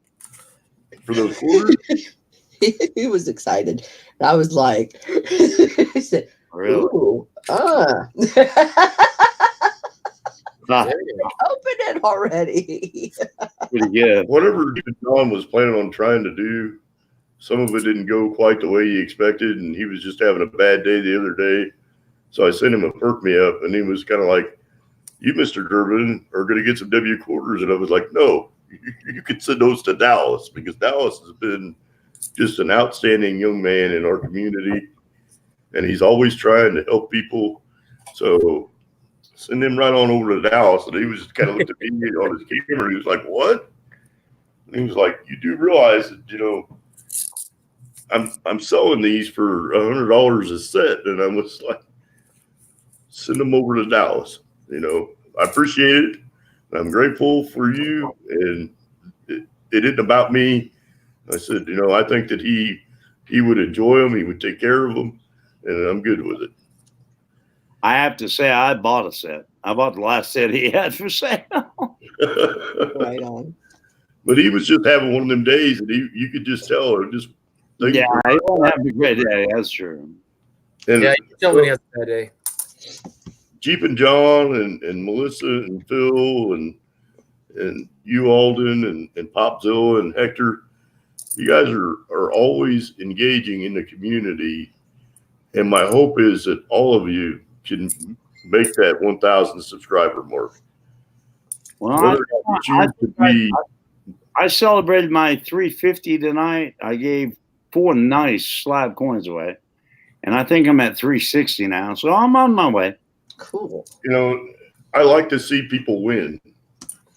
And, you know, Dallas is winning. Dallas has got his 1K, and he's worked hard for it. You know, and I like to see Parker around, and I hope that Parker, we rub off on Parker a little bit. I hope that he gets a little bit of something from that. You know, I think it's important to engage in our youth and know what they're doing. And, I agree. I agree, Craig. 100% there. you know, I'd rather them interact with us older people and get comfortable in dealing with us because they got a whole lifetime of that. So, well, with me and my little channel, and I've got a little old small channel, but I happen to have some great friends here and in the coin community. And if I don't get no bigger than I am, I'm happy with what I got because the people I got are the people I care about. So, yeah, well, that's what matters to me. It ain't about the big, 1,000. Yeah, would I like to get there? Of course, anybody would, but it's the people that's there that count because those are people I care about. If that makes sense. I mean, I feel sad that we can only put 6 people at a time on our panel, where I can see right now almost everybody in my conversation. I mean, those people I would want all, but we have limitations. Oh, yeah. So there are 2 redneck stackers here now. Yeah. Hey, Alexander.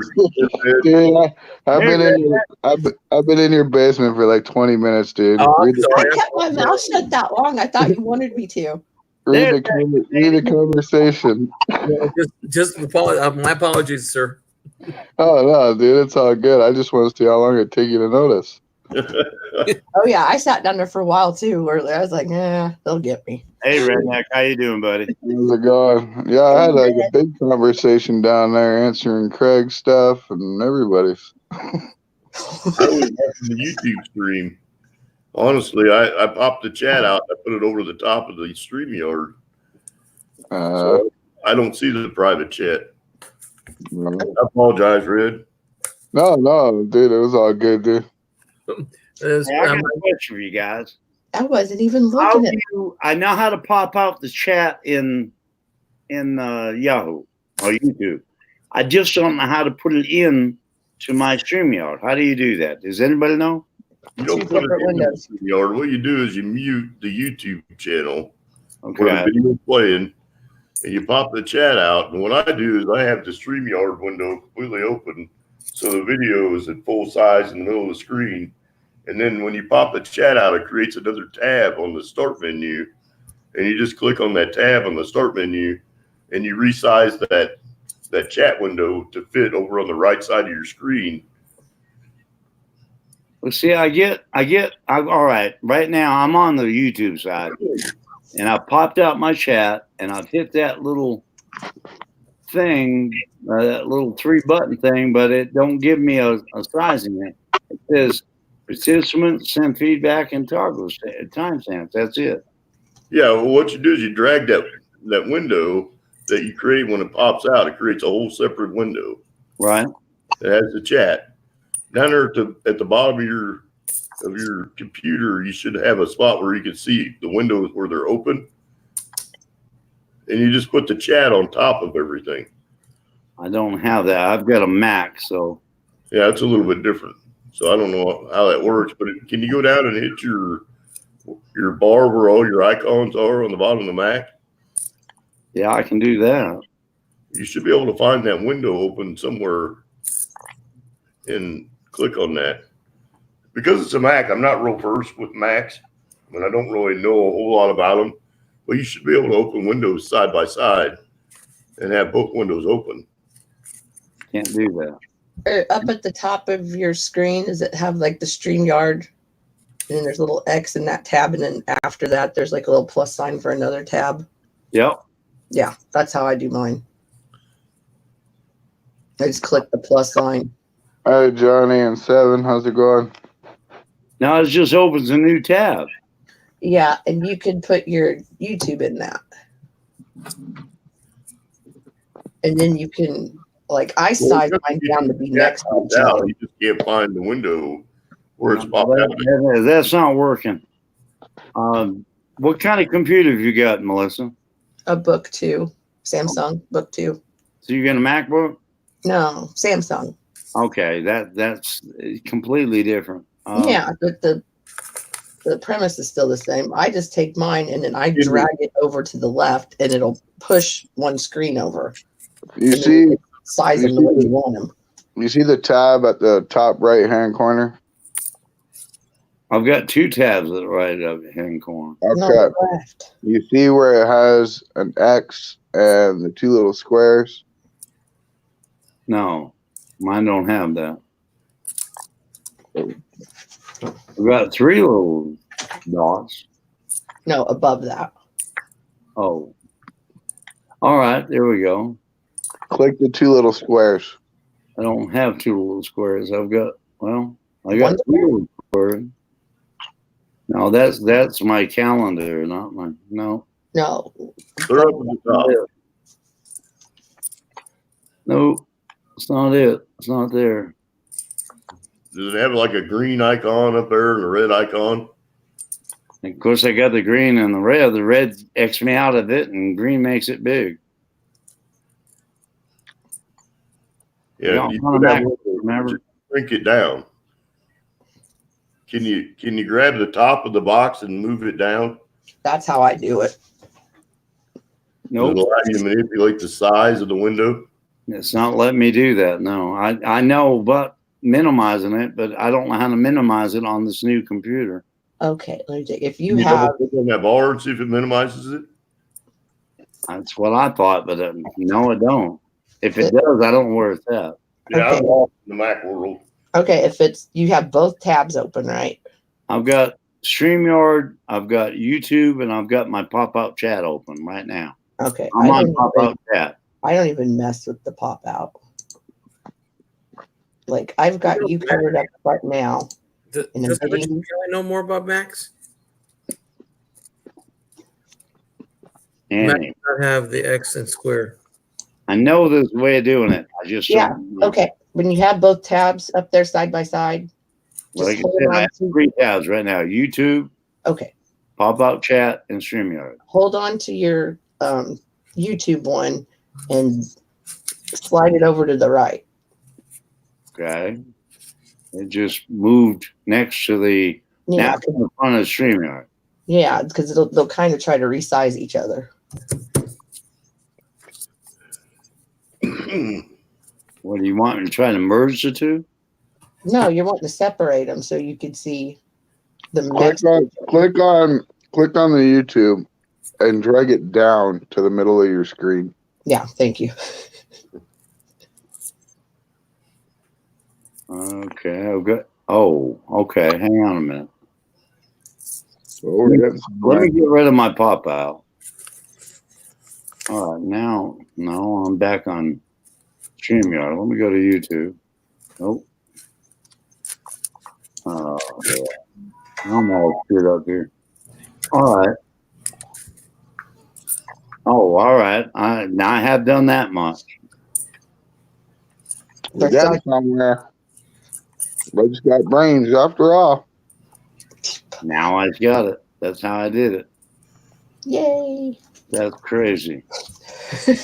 Now we're all learning something. I Hey, don't I didn't even know. start doing that till last week, so I don't even know the map. Nope, I'm not on StreamYard's gone now. Now I'm just on YouTube. You should have another 2. StreamYard is in your background. Yeah. I don't see it. You won't see it. It's behind everything else. Yeah, but now I'm getting a delay. So I Yeah. might as well be in YouTube to do this. You should be able to minimize YouTube and then go back to your StreamYard. It won't let me minimize. I don't have minimize on this computer. That's what I'm trying to tell y'all. Yeah. I don't know how it works in the Mac world. Yeah, it's like I said. I screwed up big time that time. just X out your YouTube then. I'm gonna have to X out everything. I'll be back in a minute, guys. Okay. All right, hurry back, Alden.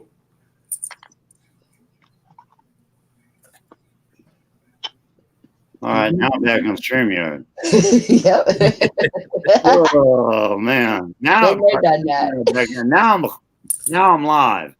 I know there's a way to bring the YouTube chat onto the StreamYard. I know you have to pop it out on Mac, but I don't know how to do it. Yeah, we need to find somebody that's a Mac expert, and we'll ask them. Yeah, we do. We'll get them together with you so you know how to do it. Yep. Alexander Smith says it's hiding the same as a Chromebook. The other thing you could do too is you could probably get, if that's a MacBook, you could probably get a docking station for it and add another screen like a TV or something and slide I got an extra monitor. Oh, he's got plans for that.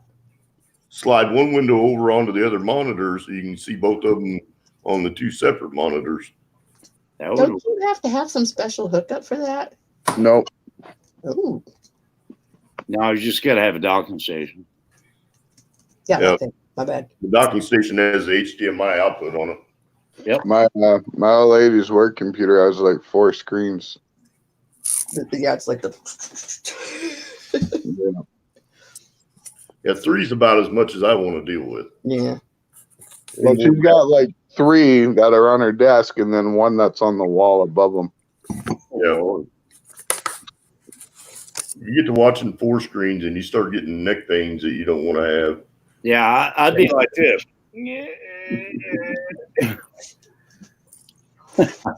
Oh, hello. Melissa's like, yeah, burn one, you'll be all right. Well, I'm thinking of breaking stuff with my chair. yeah. Goose fraba. Melissa's just going to take another slice off that fudge. Yeah, really. Drink another glass of wine, Melissa. That's my last one. Your last one. I've got 2 more locos left, so I'm good. There's some weirdo apothic. I don't even know what Scott and them pick up, and then some pink Hey, Moscato. Melissa, what did you think of my stream tonight? I saw maybe 1 or 2 of the slab things. I was kind of back and forth, and but the rest of it that I did catch was very enlightening. And It was interesting. I'll give it that. It was interesting. yeah, it was sweet too. I mean, the other parts, you know. I know. It was different than my usual streams tonight. Yep. You're getting pulled over onto the dark side. On the docks. Like I said, squirrel, something shiny. Okay, let's talk about that now. Well, I it's kind of been coming. That's kind of been coming, if you know what I mean. I mean, Starting to rub off on Alden a little bit.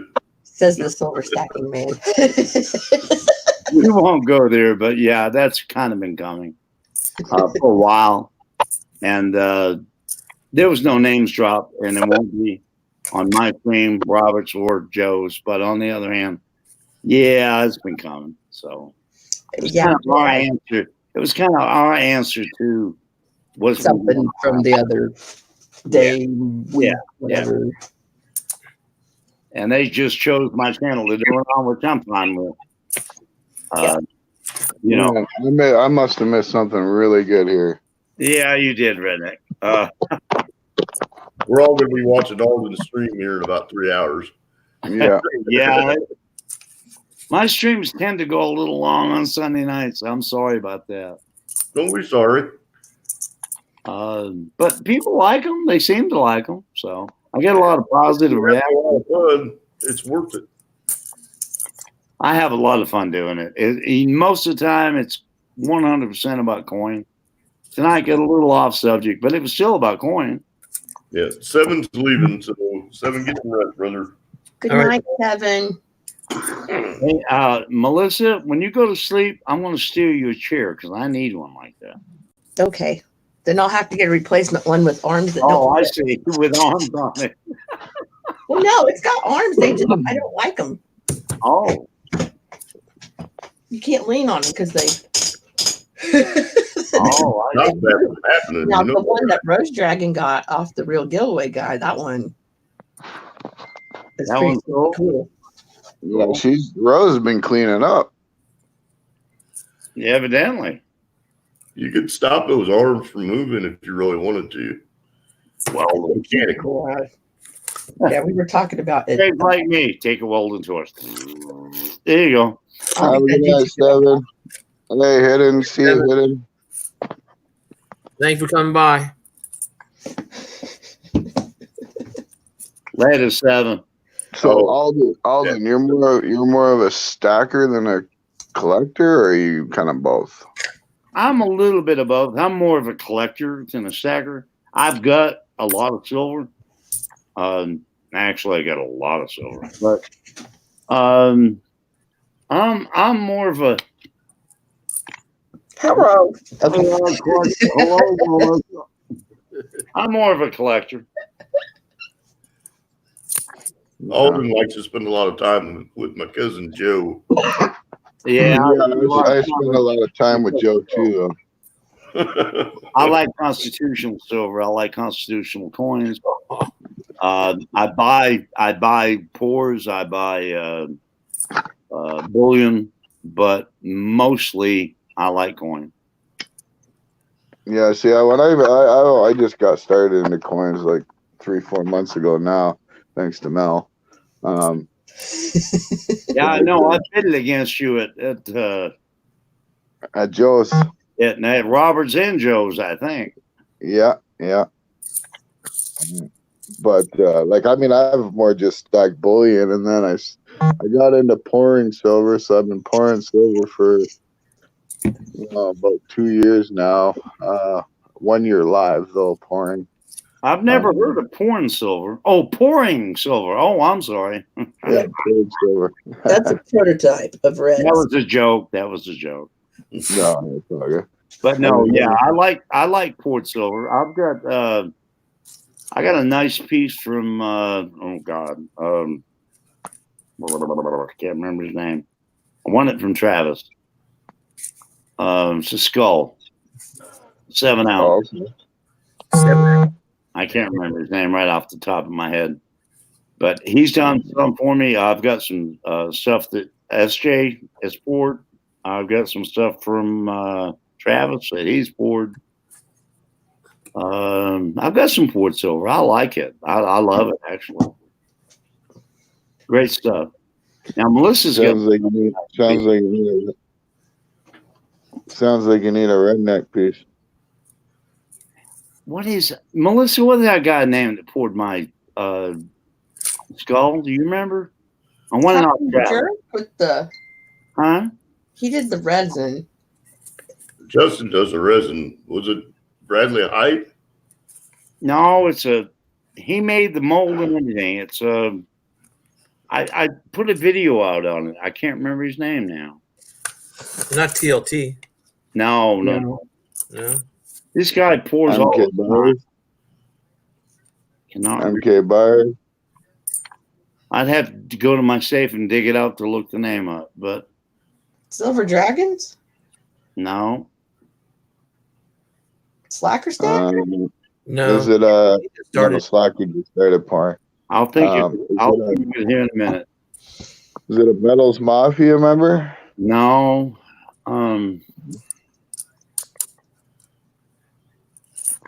Backyard Scrapping? Oh God. Backyard Scrapping.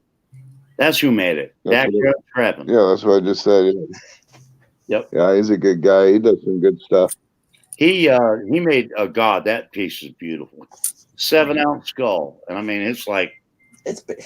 I got big. I'm 6'2", 260 pounds, and it fills my hand. I mean, fills my hand. It's that big. I got a few of his pieces. My birthday last year, I didn't even know I was getting a package from him, and he poured me a silver karambit knife as a gift for my birthday, and then I got a copper skull and a silver skull from him. I got quite a few pieces. Cool. My phone just went crazy. I mean, honestly, I probably got a piece of poured silver from every pour on YouTube now. My phone dialed you, and I don't know why.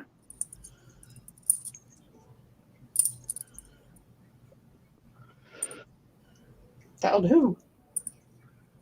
I'm mute.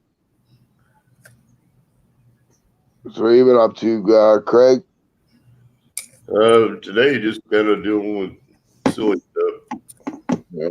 Recently found out my grandmother's Blue Cross and Blue Shield card needed to be reapplied for, so I had to do that today. Right.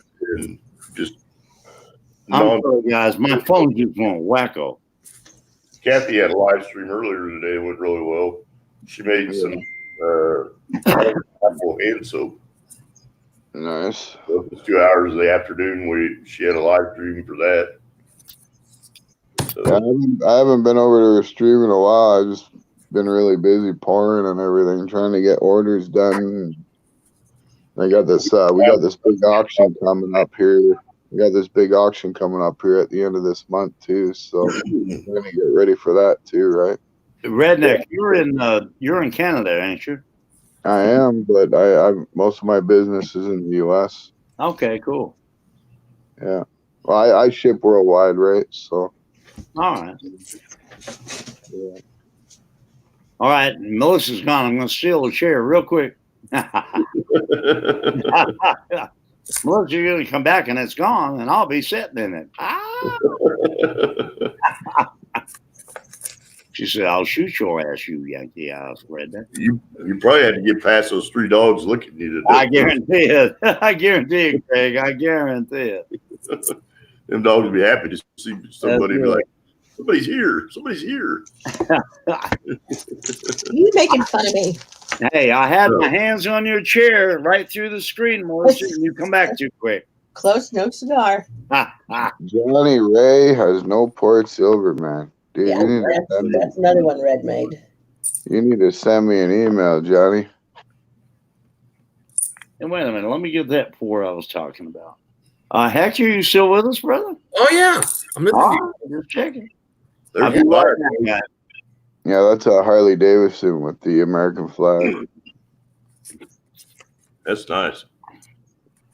First one I ever did. Bigger?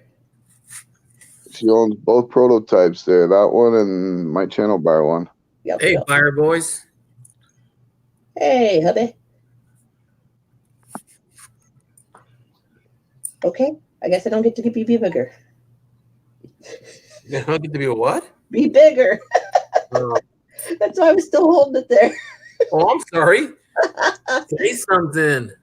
I did. Oh, sorry.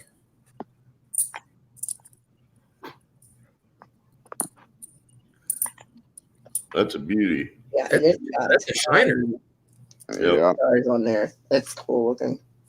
And who made that one? I did. Ah, Yeah, you did that some was good the work prototype there, for it, I think, right? Redneck. Yeah, and that one.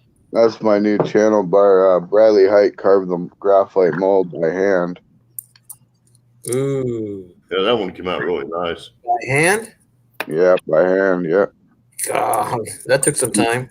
He's carved all my graphite molds by hand. I love that. It's heavy. Is that for the finer detail, or is it just deeper? Graphite's very, very temporal. So Yeah, if you put too much pressure on graphite, it'll crack right away. Well, then it's got you got to be real delicate then too at the same time with the right amount of pressure. Yeah. well, not only that, when you're pouring into it, you got to heat it and all that stuff too, because it's temperament. Uh-huh. Yeah. You never want to pour in the cold graphite. That's for sure. It'll crack open and it'll explode the silver all over the place. Oh, I actually had that happen to me tonight when I was pouring tonight. I went to add some silver into the furnace, and there was a little bit of water in the silver shot that I didn't realize. Uh-huh. It blew up like a freaking volcano, man, like everywhere. Were you using the electric forge, or were you using the devil's forge? I was using the electric today.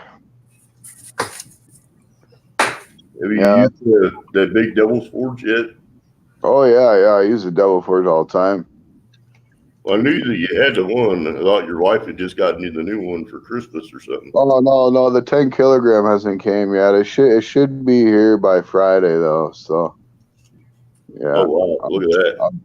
I'll definitely be making some videos on that. Big old skull head. There's my piece from. Yeah, that's a beauty. Scrapper. Let me open it up and I'll show you. Now, like you said, I have big hands. Like you said. Anyway. Yeah, that's nice. 7 ounce or 6.99 ounce. Close enough. That's a lot of silver. That's a nice piece. Hector, are you with us? You made the mold for this. That got scrapping made though. Hector. I actually won this. I won this from I'm here. Can you Hundred enlarge pennies, please?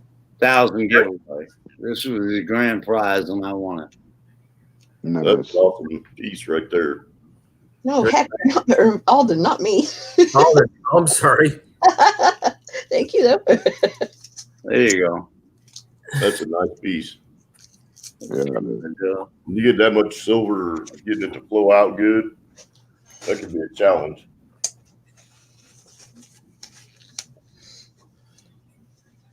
Wow. That's something. That's awesome. that's a chunky, that's for sure. And the value of the weight of silver. I love it.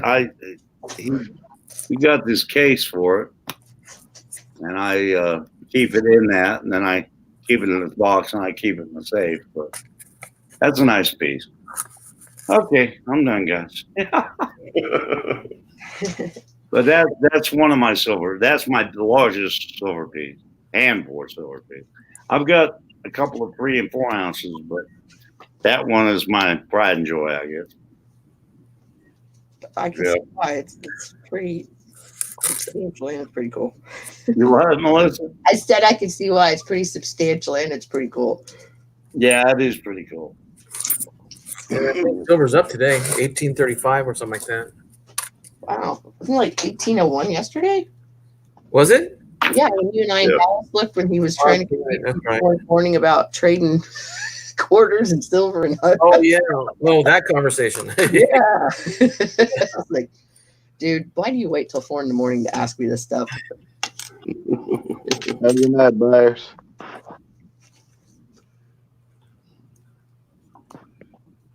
Okay. So, with the economy the way that it is in the markets, I expect for those kind of items to go up in value just because everything else is going up. Yeah. Colorado. Hey, Colorado coin hunting. Happy New Year, brother. Fires. I need to switch out my 21. Hey, PTH, how are you? Hey, Colorado. I've been lucky. I bought a lot of silver at a good price. I bought a 5 ounce piece the other day. I gave a little over spot for it, but it was not, it's a nice piece. It's one of them big 5 ounce quarters. Like I said, I'm not a stacker. I'm I got a 5 ounce. Oh, I like that. That's pretty. Is that a 5 ouncer? Yep. I like that. That's a beauty. Wow. That is pretty. Yep. Yeah, I just today I picked up about 500 ounces of silver shot, and I paid 50 cents an ounce under spot. Wow. That's a good buy. Yeah.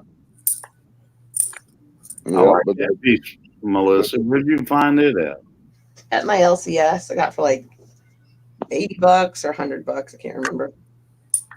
Wow. Yeah. That's cool, Redneck. Anytime you buy silver under spot, you're doing good.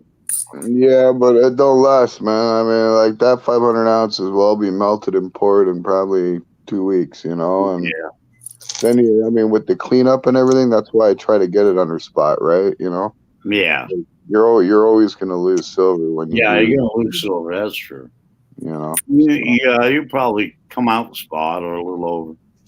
Yeah. Yeah. Hector, what was that last? Yeah, it was last night. Somebody was saying about somebody trying to charge $60 for an ounce piece. Yeah.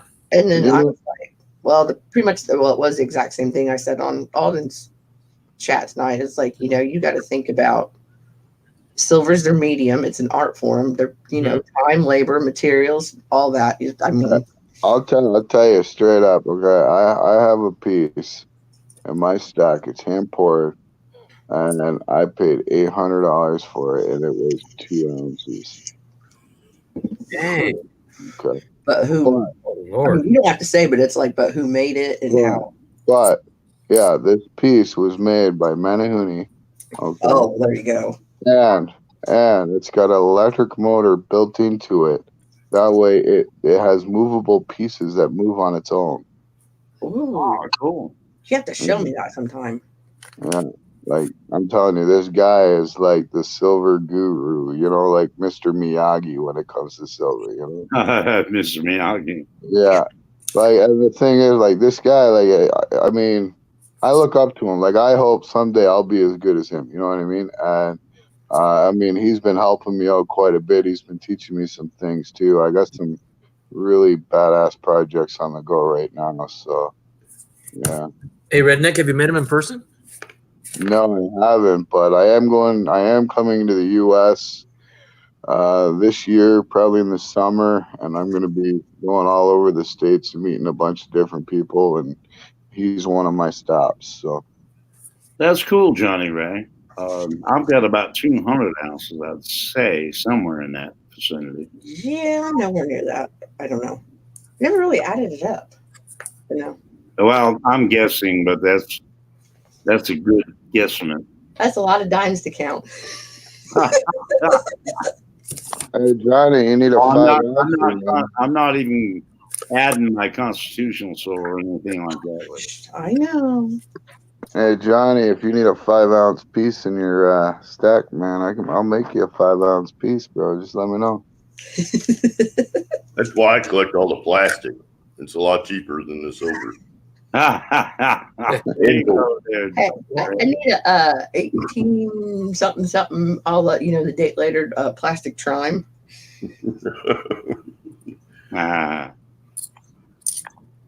Yeah. Well, and I won't tell you that I must be high class because I collect the aluminum. I have an aluminum bread loaf. I got y'all beat. I collect copper.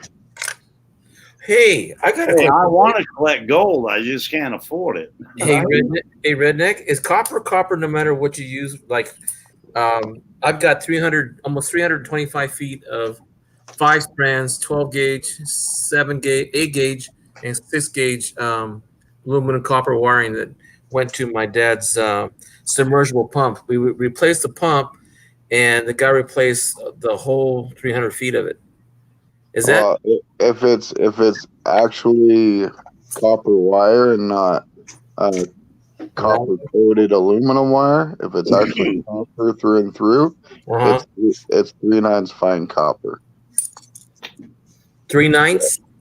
Yeah, 3/9 fine copper. It's as pure as copper's gonna get, dude. Yep. Well, I'm gonna go check it out. Yeah. Just what you do though, don't snip it with wire cutters, whatever you do. Okay. Take like a grinder, like an angle grinder, and cut it. Okay. Or a hacksaw, whatever. Yeah, or a saw or something. Why? Because if you cut it with like wire cutters, all you're doing is pushing the you're just pushing the copper into the aluminum, make it So low. it won't stay like. Yeah. Or just take a file to it. Okay. Do that again, Melissa. Then it won't be like. Screenshot. No. If you scratch it with a file and it stays like a goldish color, then it's copper, dude. Okay. You know. Because I haven't peeled it yet. It's still in the back of my truck. Yeah, but I mean, like copper pipe though. Uh-huh. That's not pure copper. That's like Industrial. I think it's like 40 or 50% copper. Okay. Yeah. You know, because then you got to add in all the other metals involved with that, right? Now there is a way where you can burn off and make it pure. You know, it just takes a little bit of a technique to do it. Uh-huh. You know. Yeah. But more Like, importantly, it didn't cost you. copper's valuable, but yellow brass is far more, in my opinion, collectible than copper is. Yeah, I but love brass. I mean, in my opinion, copper is a very undervalued industrial metal. You know. Sure it is. And, I love it. and- Don't get me wrong. I just like the yellow brass look. Oh, I do too. I mean, it's yellow. It looks like gold when it shines up. You know, it looks nice. But you know, I mean, I personally, I'm more for the copper, in my opinion. That's just me, though. You know. No, I just realized I wonder if the guy took our copper pipe. Brass got a lot more luster. I'm kind of like Melissa. I like silver and gold. Yeah. Yeah, I Oh, wish I had some silver and gold. I got all this plastic laying around me. I like silver and gold too, but I'll tell you, I mean, at the price of gold right now, it's you know, Gold's a little pricey right now. We bet. I mean, shit, I remember it when it was like $700-800 an ounce. You know. I remember it was like $400 an ounce. Yeah, I like palladium too. I'll tell you, I made good on palladium. I bought about 20 ounces back in the day when it was like a couple years back when it was at $600 an ounce. I bought 20 ounces, and I sold them all when it went up to 2,200. Wow. Now you're wishing you had them. No, I'm glad I did What's it worth because now it's back down a bit, Oh. right? It'll go back up because palladium is one of those. It's not really a new metal, but it's a very undiscovered metal. Right. But see, Kind of rare, yeah. like palladium, platinum, rhodium, all that, like it'll always fluctuate frequently. You know what I mean? Yeah. But like that's like your high risk investment metals. You know. You know, so buy it when it's low, sell it when it's through the fucking roof, and hope to God that you make good on it, and then take that money and put it into gold. Because I'll tell you, at the end of the day, the gold and the silver, you know, like gold's gonna hold its value one way or another. You know, I mean, it's all the way. You know, that's what you want your main investment to be when it comes to stacking. You know, I mean, that's the end goal, right? I don't know. Melissa's coming out with a Hooverism, Hoover metal, and that may be worth something eventually. Don't forget what happened to Hoover. We're supposed to tell anybody. Oh, I'm sorry. I let out the cat out of the bag. Spoiler. Damn it. Nah. A Hoover metal. Is she supposed to be making that out of dust devils? I ain't saying what she's making it out of. Electrolux. Vintage. Electrolux. She's gonna minute it. She's gonna minute it. The Joe Durbin mint. Heck yeah, go kick it with Diane. It'd be fun. One of these days, we'll get Melissa into some horse blankets or something. You got any horse blankets here, Craig? Yeah, I might have a couple. I printed it off the printer. No, I've got a couple of real ones hanging on my wall. I love them. Why, Mel, you don't have any horse blankets? I had one. Well, actually, I bought Scott one, and he didn't like it, so he took it back. I can send you a couple. I got like freaking like 20 of them. Damn, I've only got two. I've got a Black Eagle and a early one. So I also got Hawaii back notes. I got a bunch of blue seal notes, red seal notes. Yeah, I got Hawaiian note. See, I looked for some Hawaiian ones the other day, and they didn't have any. I found like one funny back. I got a funny back. yeah, I got a funny back too. The Hawaiian notes are cool because of the way they're stamped, you know, during the Mhm. war. Yeah. Here we go. There's the other Durbin. Hey, how we doing? One of those, Alden. Yep, one of them, my friend. Those are hard to print. Nice. Hard to print, I guarantee it. That's a nice one. Yeah, I've got one hanging on my wall, dude. One of those. I got one of them too.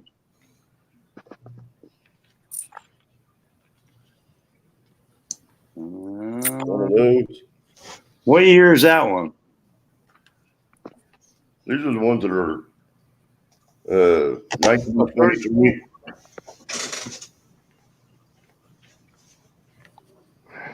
I've got a 23 and a 99. It's the only two I have.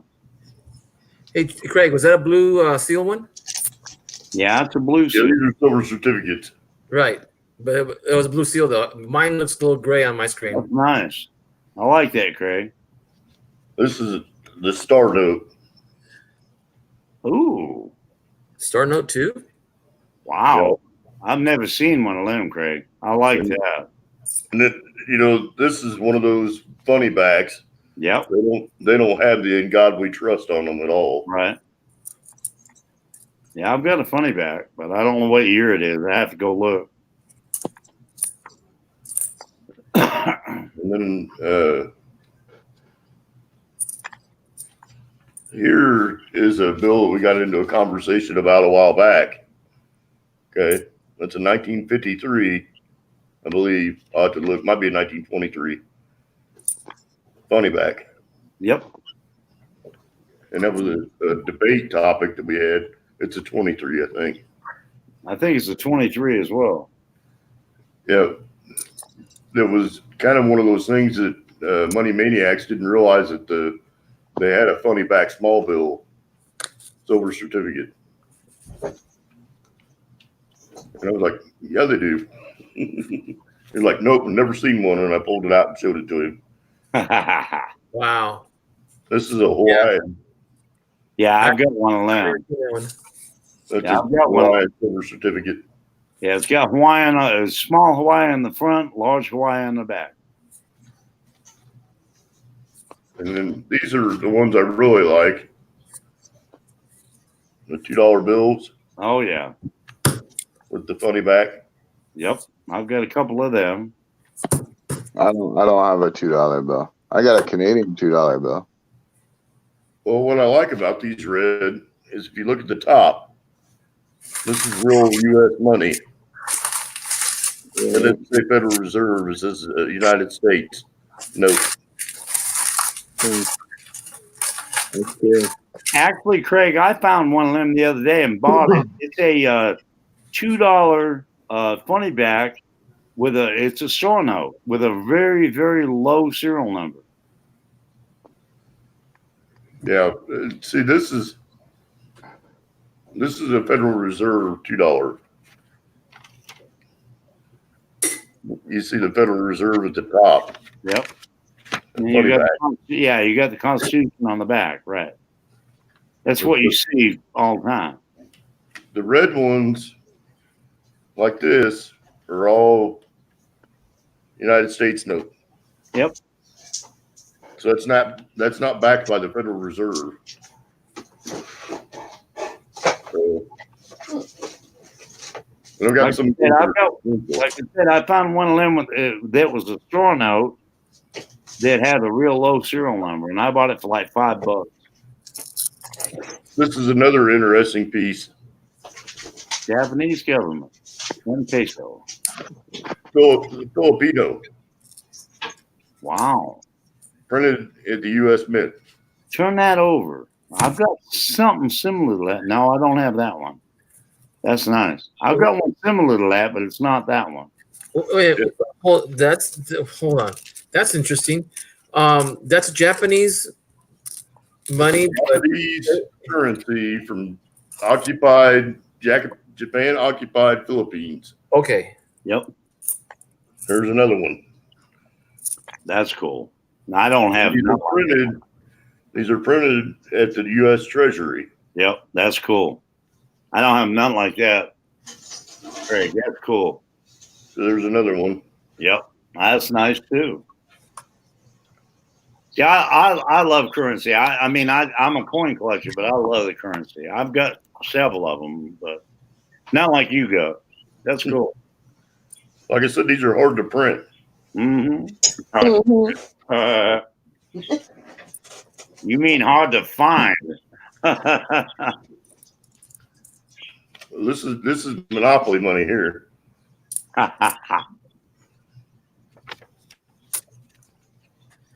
Yeah, I got some German monopoly money. They used to hang on the wall as wallpaper. One peso. That's cool. You got any fractional money from the 1800s? I like that one. Nice green. Craig? Hey, Craig. Yeah. Do you have any fractionals from the 1800s? I don't have any of that stuff out. I've got some Confederate money, but I don't know if I got any fractional bills. I got two fractionals. I got one that's Confederate and one that's U.S. I've got a $500 Confederate bill, and I don't want that out of the bank box. It's delicate. They're getting hard to find. But it's probably one of my favorite pieces because it makes a horse blanket look small. Yeah, it does. I don't have 500. I think I've got I don't know, maybe a 50 Confederate. Hell, maybe a 10. I'm not sure, but I've got one, and I've got a Confederate fractional, that's kind of really hard to find. I gave way up there for that when I first started into bills or currency.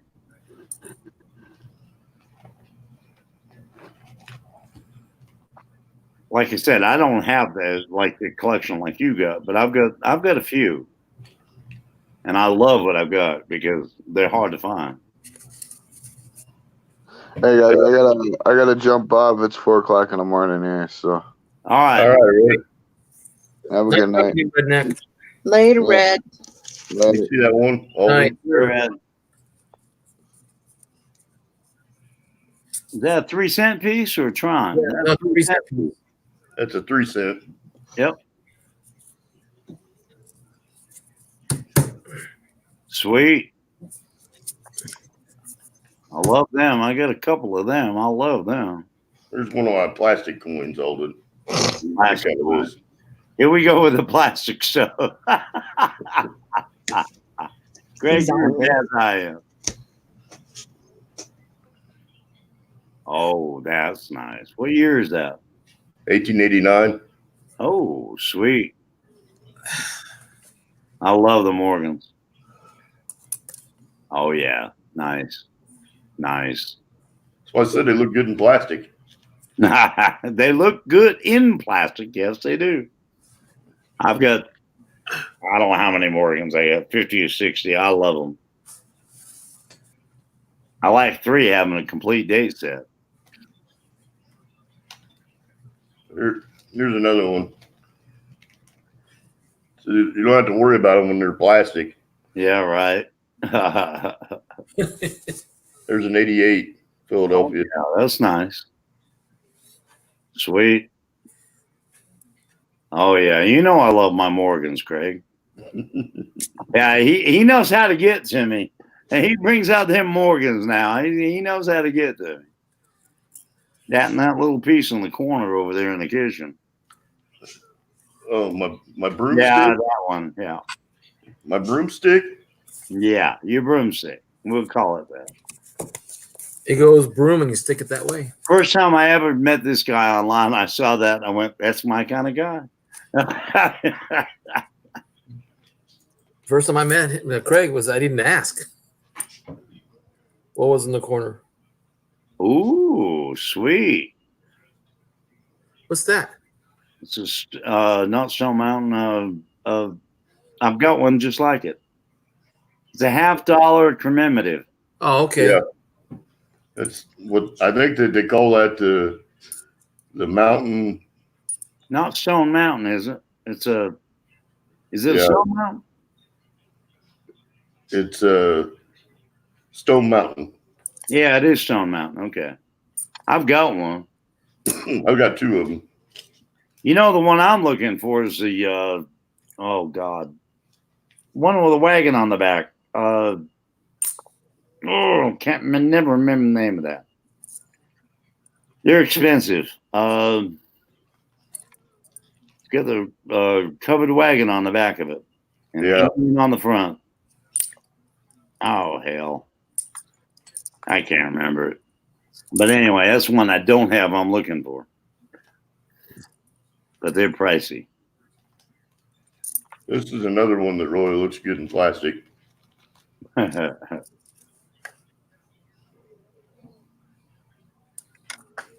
Ooh, what year?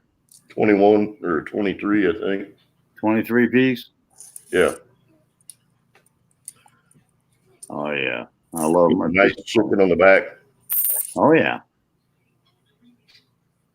It's in good shape from what I see of it. Yeah. Yeah, I love peace olives. I've got several of them as well. Not as many as I do the Morgans, but I've got a few of them.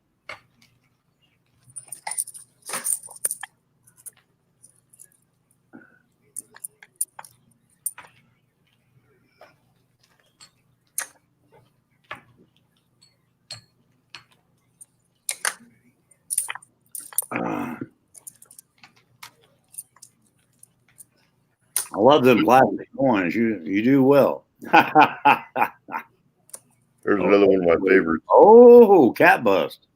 1812. Is that a half or a quarter? Half. Half. That was nice. Oh, what do you want for that one? I'm not throwing that one. Sale. Not for sale. I didn't think so. See the Liberty? Yeah. I think it's an 1848. See, the thing is, I've got a lot of them coins, and I love mine too, and mine ain't for sale either. I've got 3 or 4 of the cat bust, maybe 5. Oh yeah, that's sweet. I like that. Yeah. Those are just.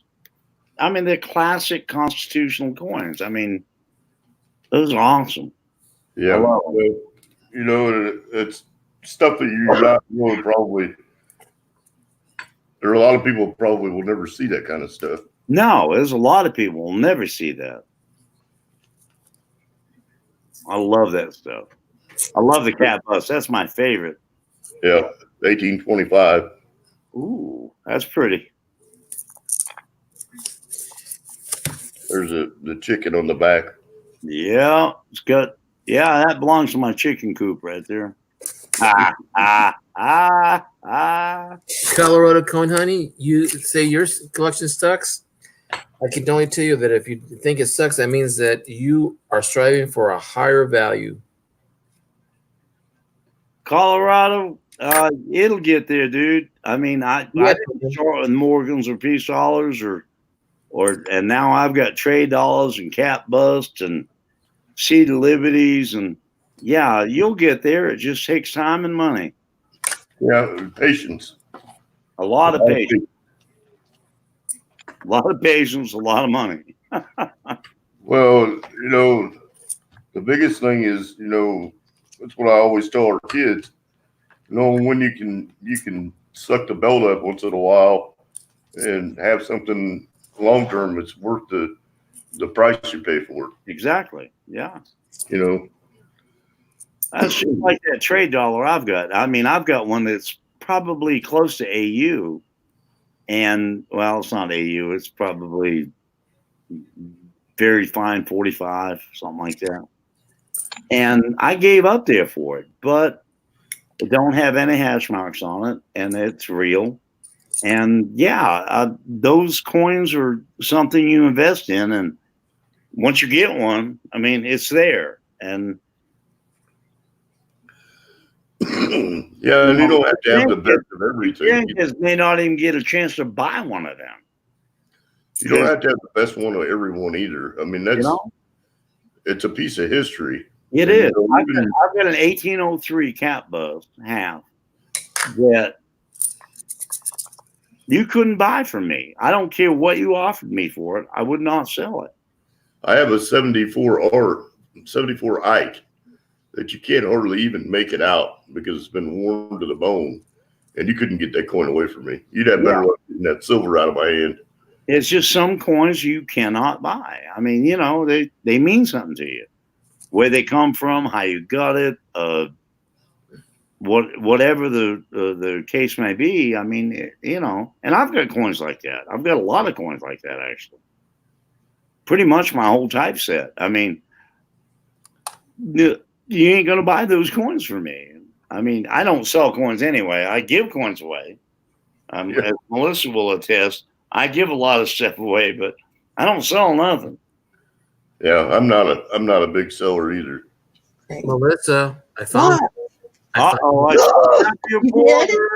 found one finally. W. Yes. Congratulations, Hector. You found one, Hector? Finally, in California, I found one. Oh my Lord! Yay! Last night he thought he found one. He started laughing, and he said he psyched himself out. And I was like, did you? Did you tell him how you set me up for it? You told me, if I was you, I'd open it. I'd opened it. Yeah, that's why I was like, I'd open it. That was my first one. It's got a little bit of damage, that spot right there, but it's okay. It's a W. Congratulations. Well, beans. Which one is it, Hector? It's the what is it? The American Memorial Park. Yeah. Memorial Park. Hector, I'm going to send you a present. Sir? I bought a full set today from Jeeps, and I have 2 of the Cumberland Gap W quarters. Yes, sir. One was a gift. One I bought. The gift I keep. The one I bought, I'll send to you. Well, I really appreciate that. Thank you. And that's going to be a gift from me to you. So That's awesome. Yeah. Email me your Eddie, and I'll have it in the mail sometime this week. Okay. So you get a Cumberland Gap W quarter. Let me get my email up right now. That's I'll send you in a few minutes.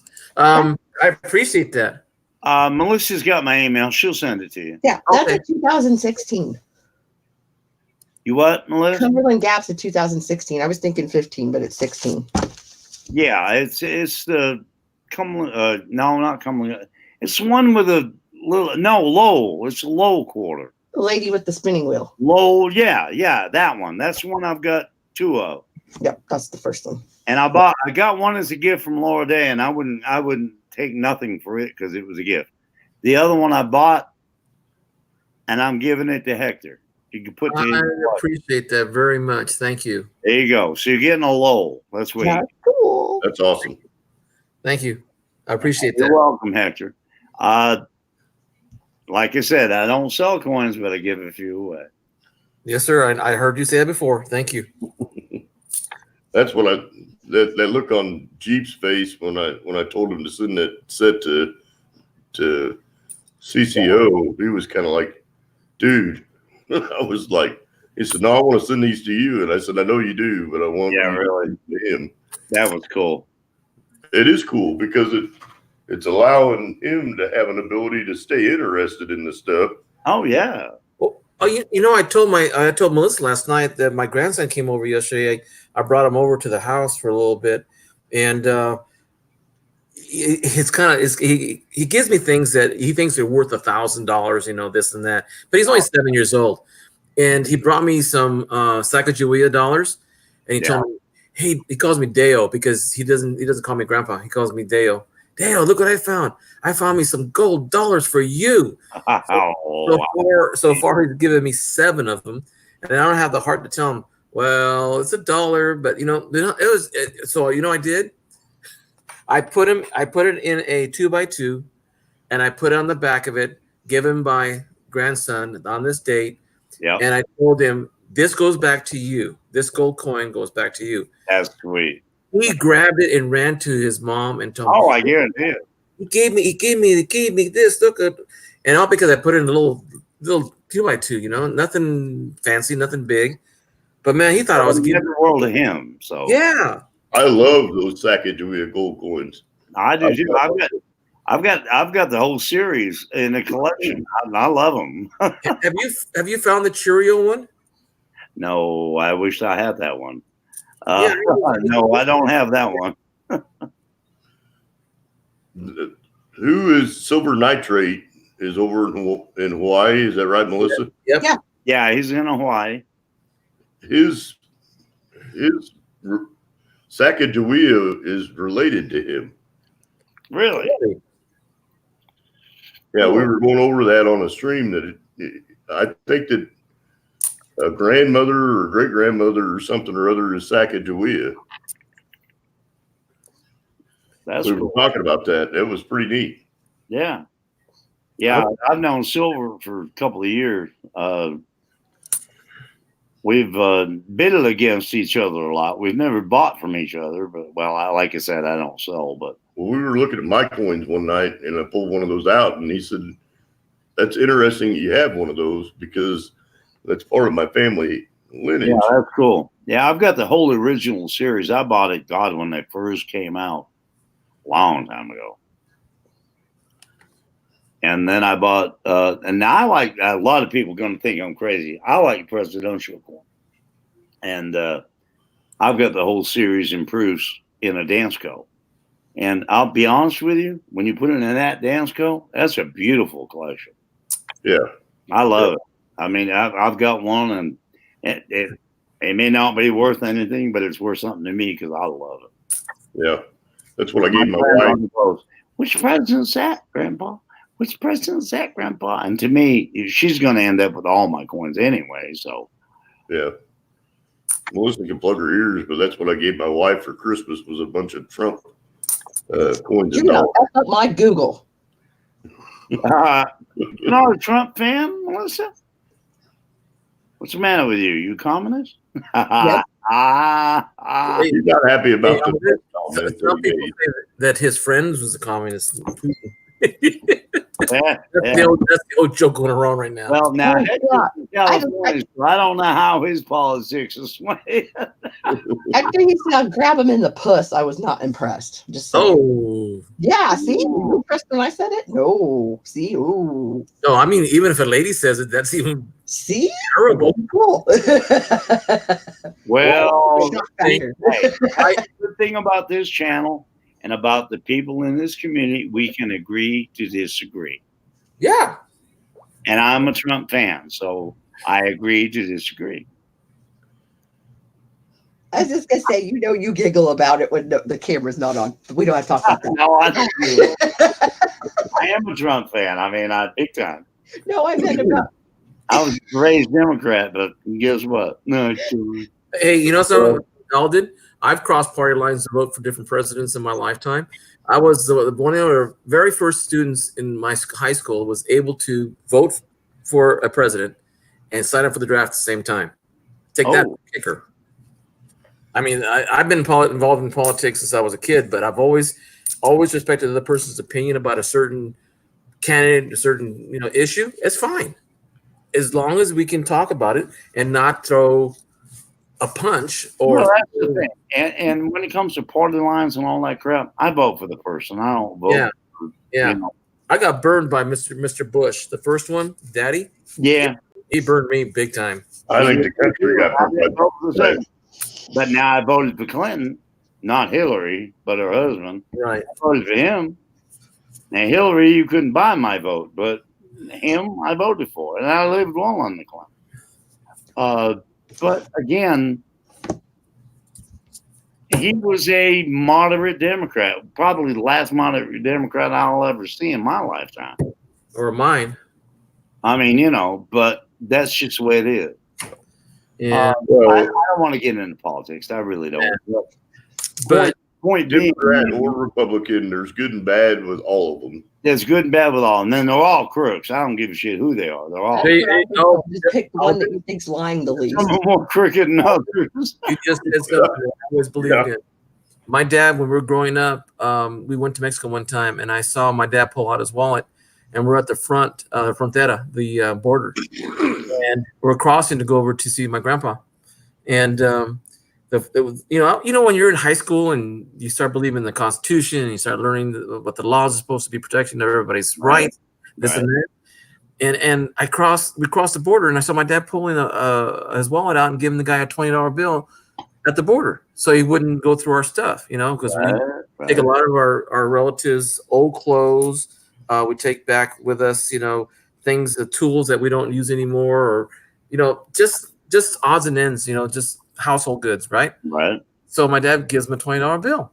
Well, I was disappointed in the man. I said, why did you bribe him for? I said, because in the United States, we bribe too, but we just don't see it. In Mexico, it's out in front. And you know, shit's still going on today. Oh, Instead of a $20 bill, now it's $20,000. But Oh, yeah, it still goes on. yeah, but And I mean, that's just politics. And yeah, and you know, but when you're, you know, 15, 16 years old, and you learned in grammar school that, when we had civics, I mean, actually, when we were taught, you know, Constitution, you know, when they used to teach civics, yeah.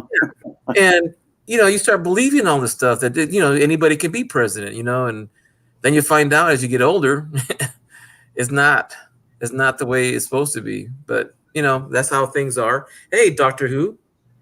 Hey, Doctor Who. They don't do. Shoot, I haven't seen him in a while. I'm more concerned with the non-elected political people than I am with the elected political people. Yeah, like judges and appointees and ambassadors, and yeah, I am too.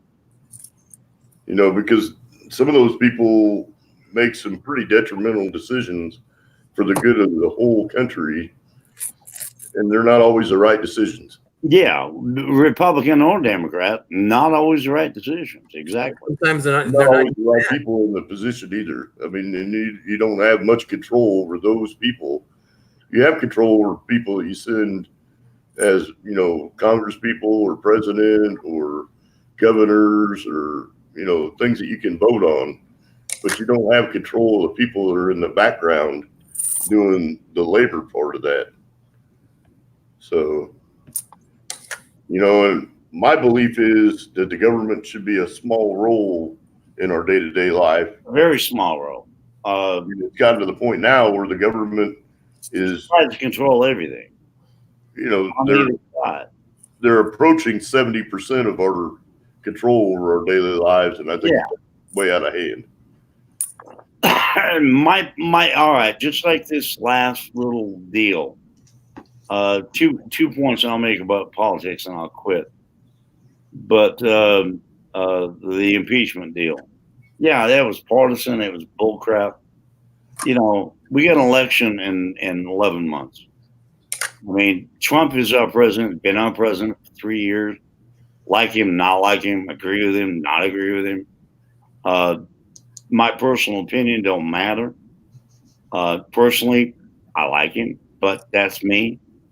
But you want to get rid of him, vote him out. Don't try to impeach him on a bunch of bullcrap. Number one. My second point, taking out this dude the other night. Do I think that was a good idea? I'm not so sure. Yeah. Did something need to be done? Yeah. Should he have been taken out 10 years ago? Yeah. They had a chance to do it. He was out of the country. There was a threat. They took him out. What the repercussions will be, I don't know. And does that worry me as a citizen? As a, yeah, it does.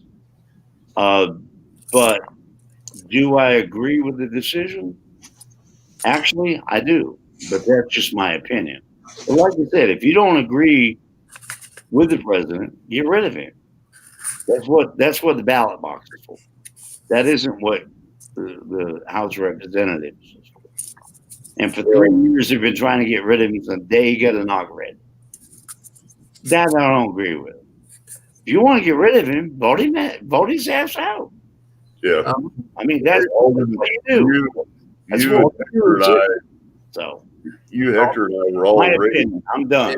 My opinion. Yeah, just one thing about the attack on that guy. Then they had a chance. How come if this guy is going around on all of the Muslim world, the Arabic world, that we have to defend Saudi Arabia when they were attacked first? How come Saudi Arabia didn't attack them anyway against Iran and Iraq? I don't think they have the intelligence we do. I don't think they have. They have all the intelligence that we can give him, because they knew about this. What's his name? The one who got killed. Yeah, I know who you're talking about. Yeah, and I'm thinking, how come we got to defend other countries when they get attacked? We defend ourselves. World War II happened in the Japanese, and we did it when we got attacked at when Bush stood down there and says, "We shall not forget," and we're going to take this to your doorsteps. When we get attacked, we defend ourselves.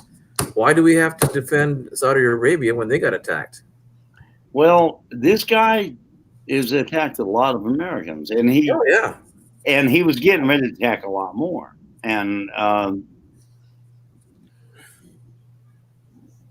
was it a wise decision? I'm not sure about that. I'm not. Yeah.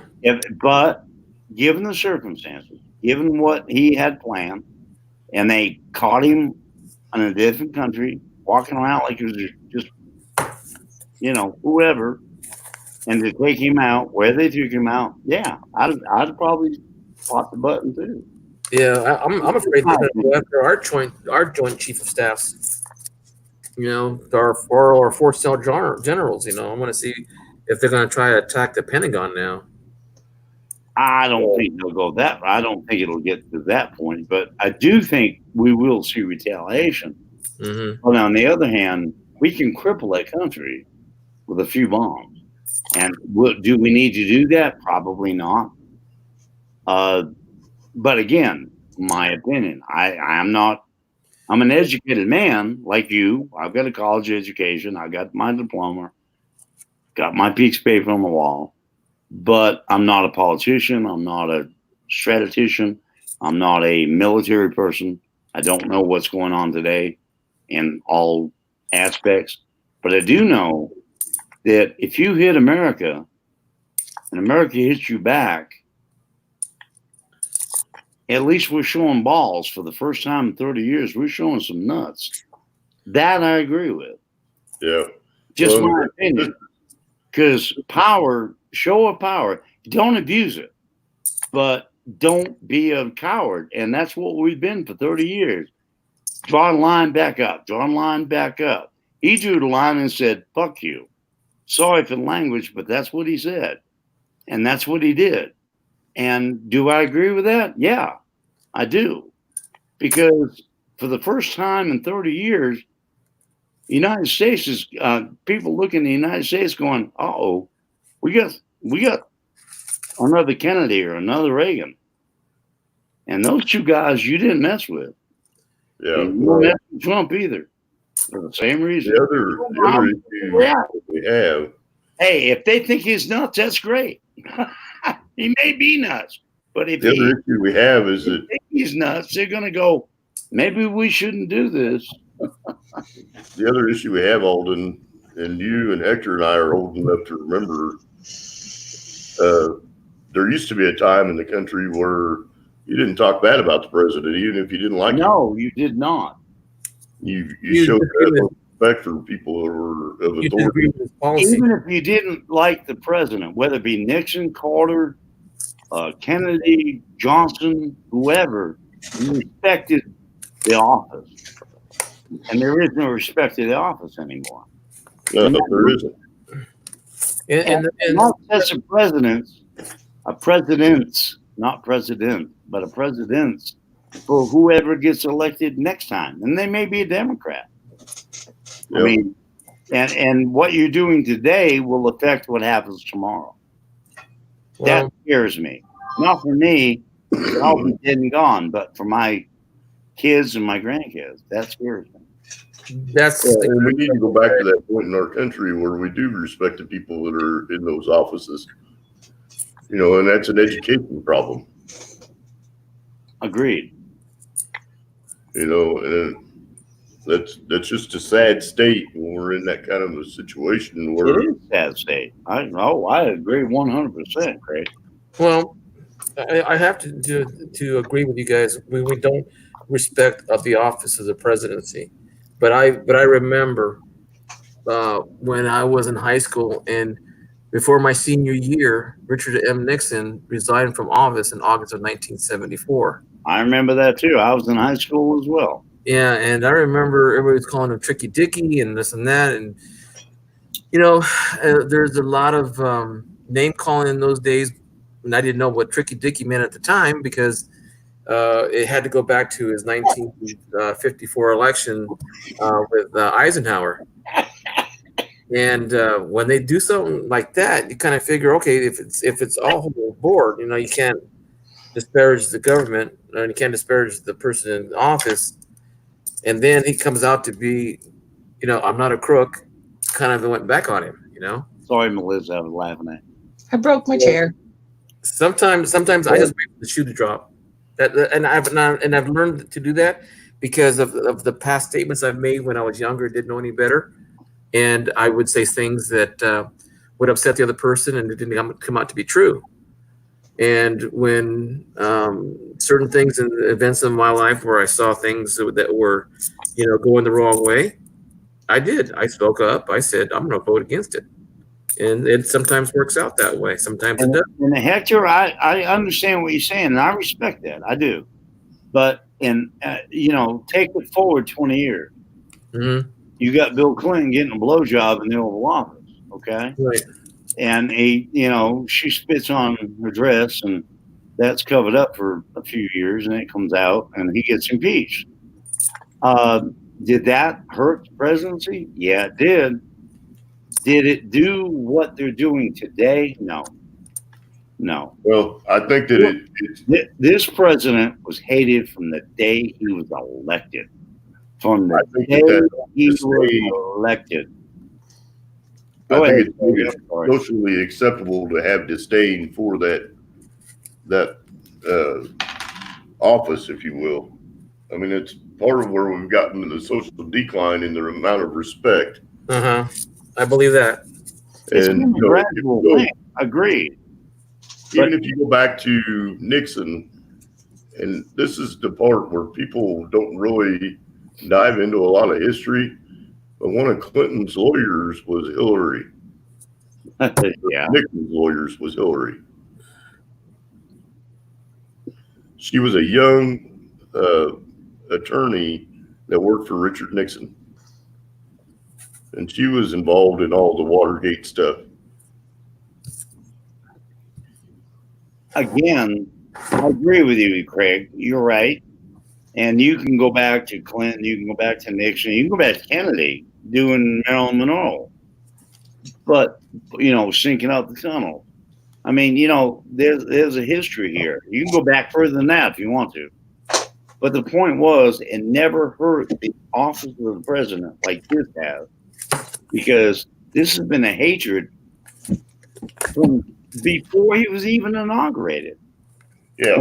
Well, And hey, if I hated Trump, and I don't, but if I hated Trump, if I thought Trump was the worst president in history, if I thought he was, he still is the president of the United States. That office deserves that respect until he proves it different. If he does, which he didn't, but if he does, I'll vote him out. Yeah, well, Just before the election, vote him out. I don't care That's for my him point. personal. I don't care for him as a personal person. No, I don't either. I like his policies. I like what he's done for me. He does an effective job as a leader. Yeah, As but a person, he's not so great. personally, I can't stand his butt. But he's done a good job. He's a smart guy. You got to give him that. And he's tough, you know, for a guy who's 73 years Yeah, old. and that's what this country needed after, you know, Bush and Obama. And I say Bush because I'm a Republican, but Bush was much of a as Obama. I mean, they both backed up, backed down, and didn't have no backbone. They didn't. I mean, I'm sorry, but they didn't. The Bush families and the Clintons and Obama, a lot of those political echelon are guilty of foreign investment and foreign Yep. They income. were all part of the same syndicate or the same clique. No matter what party they were in, they were part of the same clique. Have you guys read? Not read. I should say read. Have you guys heard of the documentary on Paradise Papers and the Panama Papers? No, I haven't. I have to say I'm not familiar with that one, Hector. Okay. What it is a list of people who have holdings that are hidden from their respective governments. And the first one that came out was the Panama Papers, and they listed all the people. Now, I won't mention names or what it was, the people involved, mainly because it's better to have the person discover on their own to read the article. And it was on for years, mostly on not national news, but they come out at the national news, but not as intense as it was like for, you know, like there's a group of journalists that go around investigating deep cover operations. Like I'll mention one family that is heavily invested in the Paradise Papers, and that's where they hide their money so they won't be taxed, or for other reasons, how they got the money connected to them. One is the royal family. Bono was another. He's the singer. And when I started reading them, going, "Oh, come on! How can this be? These are all good people doing, philanthropy work and all that kind of stuff." I'm going, Right. "This is impossible." But if governments, like the president of one country resigned because his name was named in there, and they asked him on TV in Spanish, of course, since I was listening to it, and they were investigating him. And guess who else was another one that was? Nah, I shouldn't say, because I heard it from another person being interviewed. It wasn't in the papers that I read. That was being investigated by the Interpol. But I'll leave it at that. And I was surprised if all the people's names are in there that are very prominent in the United States, and I should say not just the United States, but across the world. That don't surprise me. That don't surprise It was me. wrong. I mean, it just blew me away. That's it. Where'd Melissa get to? Melissa, I want to get your take on all this. I mean, we've been talking for an hour now, and you've been very quiet. Oh, I was busy taking care of something that was going on in chat. Oh, okay. I figured you were saving it up and going to go, all right, Alden, I'm going to blast your ass now. But No. Yeah, there's one point I did want to make, and I forgot until right now I remembered. All right. When Clinton was being impeached, and I do agree with you that this president should be impeached if it's a bipartisan consensus. During Clinton, he was being impeached for being under perjury. Right. And I understand that. Bipartisan. Yeah, and that was bipartisan. And everyone took an oath that said that they would not prejudge the president before that the evidence was sent to the Senate. Right. The only difference I hear now is that McConnell, or I'm sorry, what's his name? Mitch McConnell, yeah, said that he is going to work in can you imagine if the Republican Party sided with Clinton when he said, "Oh, we're going to work with the White House so we can get this," because he's an innocent person, and yet there's there's a sworn statement they have to take to say they won't prejudge until they hear the evidence. And I hear Mitch McConnell say that he's already made his decision and is working with the government. And Yeah. Well, I pretty much think I understand what you're saying. Too. But you got to remember there's three different things here you got to look at. Number one, this wasn't a bipartisan vote. Right. It's very partisan. And that's what I mentioned before. Number two, Clinton, there was, a actual crime committed. There was. Non-impeachable in my estimation, but there was a crime committed. Trump, on the other hand, there was no crime proved, none. Look at the witnesses that the House brought up. The Congress brought up, hearsay, this and that. The only credible witness they had that heard the president said, there is no, I don't want no protocol. I don't want anything from him. That was his testimony. Okay. Mm-hmm. So right off the bat, you have no case. So that being that said, yeah, it's a totally different thing. Now, the head of the Senate saying I'm going to work at the White House, I don't agree with that. I agree with you there. I think that was very misspoken, not really cool. Well, that would be like that's like the prosecutor working with the defense. Okay. Off, Number three, though, Pelosi and her cronies said, we got to rush this through. We can't let it go to court. We can't let it do this. We got to get it done because this is so important. And then at the end of it, she said, oh, wait a minute. Maybe I'm going to hold this back because, well, do they think the United States citizen, the average Joe, the Walmart buyer, the gun toter, the church-going person, God-fearing American, like they have downed us, is stupid? We're not. Yeah. Okay? So, yeah. Is there a thing on the Senate that ain't cool? Yeah, I agree with you there. Is what the House of Representatives, which is congressman, trying to push through cool? No, it ain't. It's completely partisan. It's completely bullshit, and we all know it. Congress knows it. Senate knows it. The president knows it. American people know it. And what's happened in the polls? I mean, you got Biden's thing come out and all this, which really hurt him. And who do Democrats have running? Honey, if they had a good Democrat running or a moderate Democrat running that I believed in, I'd go, I'm going to weigh the difference. They don't, and they know it. The only way they can beat him, or they think they can beat him, is through impeachment. And guess what? That ain't going to work. So, well, if he does get in, here's what my fear is Trump that will get a second term. I promise you, Trump will get a second term. And the Democrats are to blame for a part of that. No, I believe that.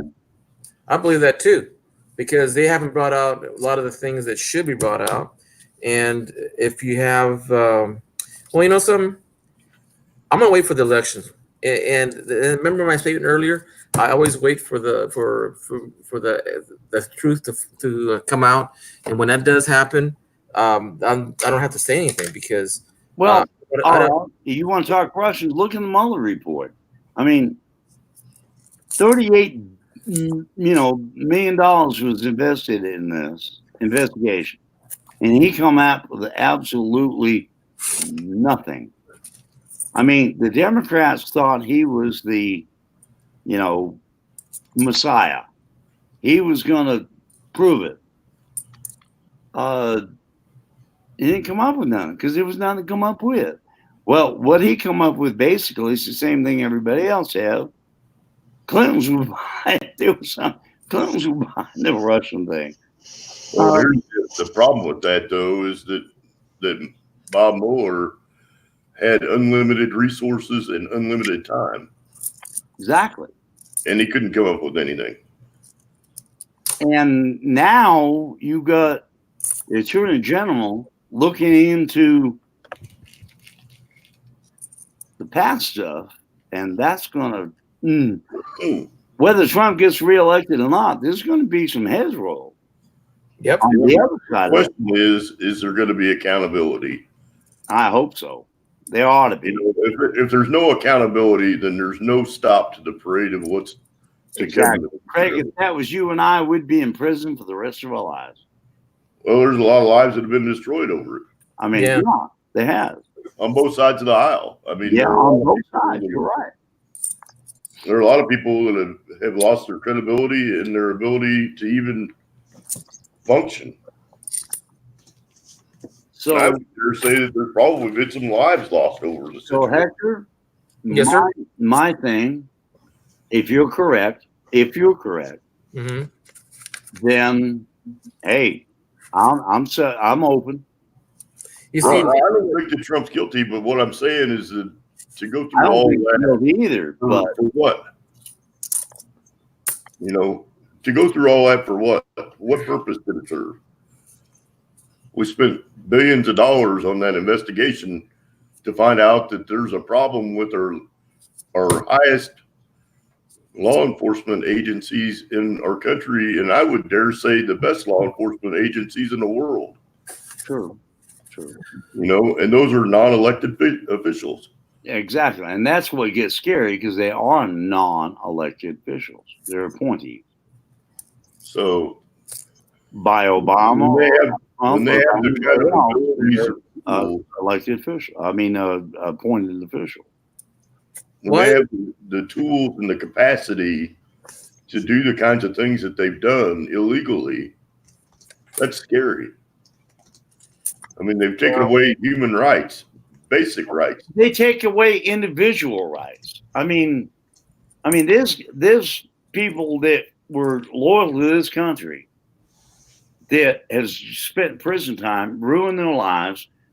They're broke down because of this whole facade, and it was a facade. That's what gets me about it. I mean, I'm not uneducated. I'm not a stupid person. I'm not the most educated man in the world. I'm not the smartest man in the world, but I am smart enough to know that I can smell a rat when there's a rat present. Yeah. And there's a rat present, a big one. Well, and just like the situation with Soleimani, which is the guy that they just took out, Yep. his reign of terror started clear back in Jimmy Carter's day.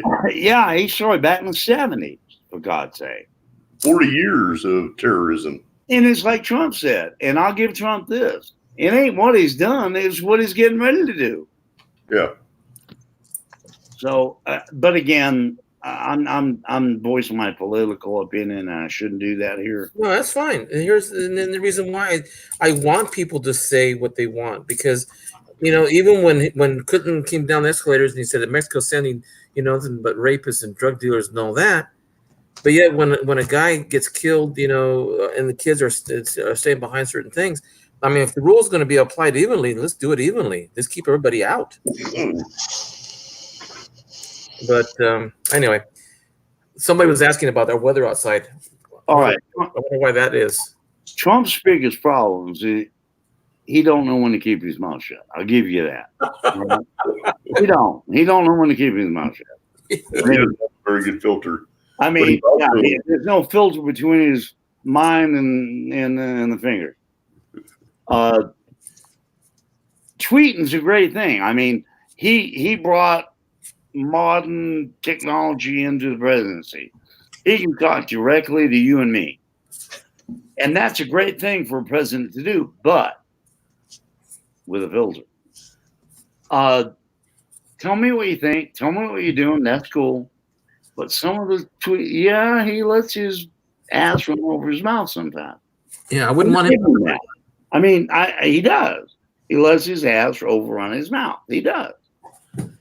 But on the other hand, what he's done as president, I cannot disagree with.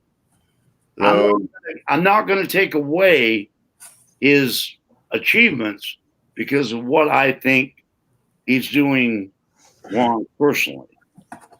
Because he's still the president of the United States, my president, your president, the United States president. And that office deserves that respect. Now, does he make mistakes? I don't know a president in my lifetime that ain't. Let his asshole run his mouth is his biggest mistake. And he's getting himself into trouble.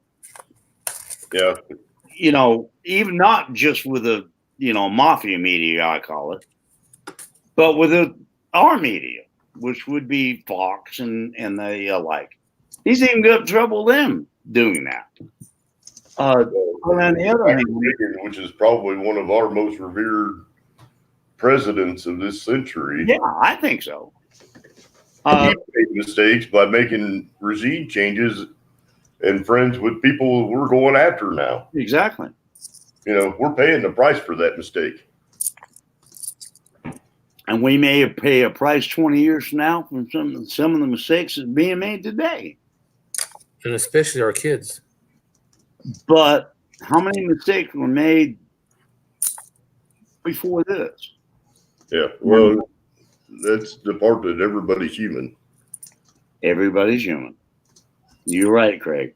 But I'll give this guy this. He's got balls. Yeah, All right, he's got balls. he And does. when he says something, he means it. And we need somebody like that in this country. I'm sorry, but we do.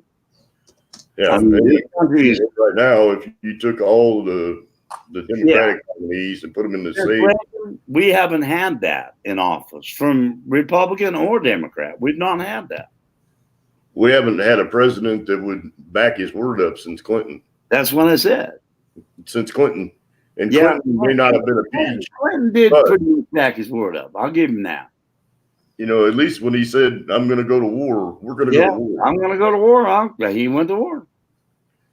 So And Trump said, "You cross that red line, I'm going to blast your ass," and he did.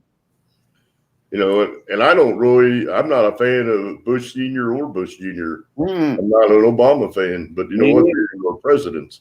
I don't like any of the three of them personally. I mean, I didn't vote for Bush. I didn't vote at all. When Now, Bush, I'm not a Mitt Romney fan either. no, I hate Mitt Romney. I don't hate him. I don't hate anybody. Never say I dislike him highly. I don't There hate you go. anybody, but I dislike him highly. No, I don't say I hate Mr. President. My wife does. She comes out and says, I hate the man. But the way I was brought up was that you hate the issues, you hate what he does. That's wrong. That You really hate his policy. yeah. You But don't, you don't hate the man. You don't you hate. never hate the office. Well, And that's what this has turned into. It's a hatred of the man because he's in the office. And now it's becoming to where they're interrupting the office of the presidency of the United States. And that's going to be, if they succeed in this, which I know they won't, but if they do or did for some reason, you're looking at changing the whole concept of the Constitution of the United States. Yeah, And well, that's something you really got to worry about and think about. and that's what I'm afraid of, that if it does go either way, people are going to say, oh, we're not living up to the Constitution. When he says that bearing arms, Second Amendment, the First Amendment, the freedom of the press, when he calls certain things that are evil, and I just don't agree with it, because I think that one of the reasons why Nixon got caught was because someone was able to say, oh, let's report on this. All No, right, not. Hector, let's talk about freedom of the press. Okay, Yes, sir. just for an example. Now, you cannot tell me that the normal media, I'm talking ABC, CBS, NBC, Mhm. CNN, that they're not liberal biased. Tell me they're not. And for the first time since I've known you, I'm going to call you a liar because you know they are just like I do. Well, that's just as much as saying that They are as bent to the liberal as Fox is to the conservative. Am I right or wrong? Can that be applied in both directions? But you know I'm right. I have to disagree with you on that There part. is Because I listen- no middle. Yeah, I don't. I even go to Fox News. And listen to them. They don't report the news. They report their version of the news, whether it be Fox, Sean Hannity, or if you go over to CNN, and I don't know all their personalities, or NBC or CBS or ABC. That's what you get. Yeah. Peter Jennings, I guess he's dead now, but yeah, those people. You can't tell me there isn't a bias on both sides, because there is. Oh, I agree with that statement. There is no middle ground media. And that's what the freedom of the press was about, is to report the news, report what was happening. Not their bias, not their opinion, not their political beliefs, not their religious beliefs, not who screwed who yesterday. It's about what's actually happening in the world or in this country. And that doesn't happen anymore. Well, I have a second source. When I was a kid, you're as old as I am, older than me. I'm older than you are. When I watched Huntley Brinkley Hunter as a kid, when they reported the news, it was the news. I remember watching Walter Cronkite as a 5-year-old reporting the death of President Kennedy, or the shooting of President Kennedy. Mm-hmm. I was watching on a little screen TV on a big box, and my mom and I was watching a old soap opera called probably Search for Tomorrow or something like that. And this thing come on TV, and it was, I'll never forget it. It was Walter anyway. He said the president has been shot. Mm-hmm.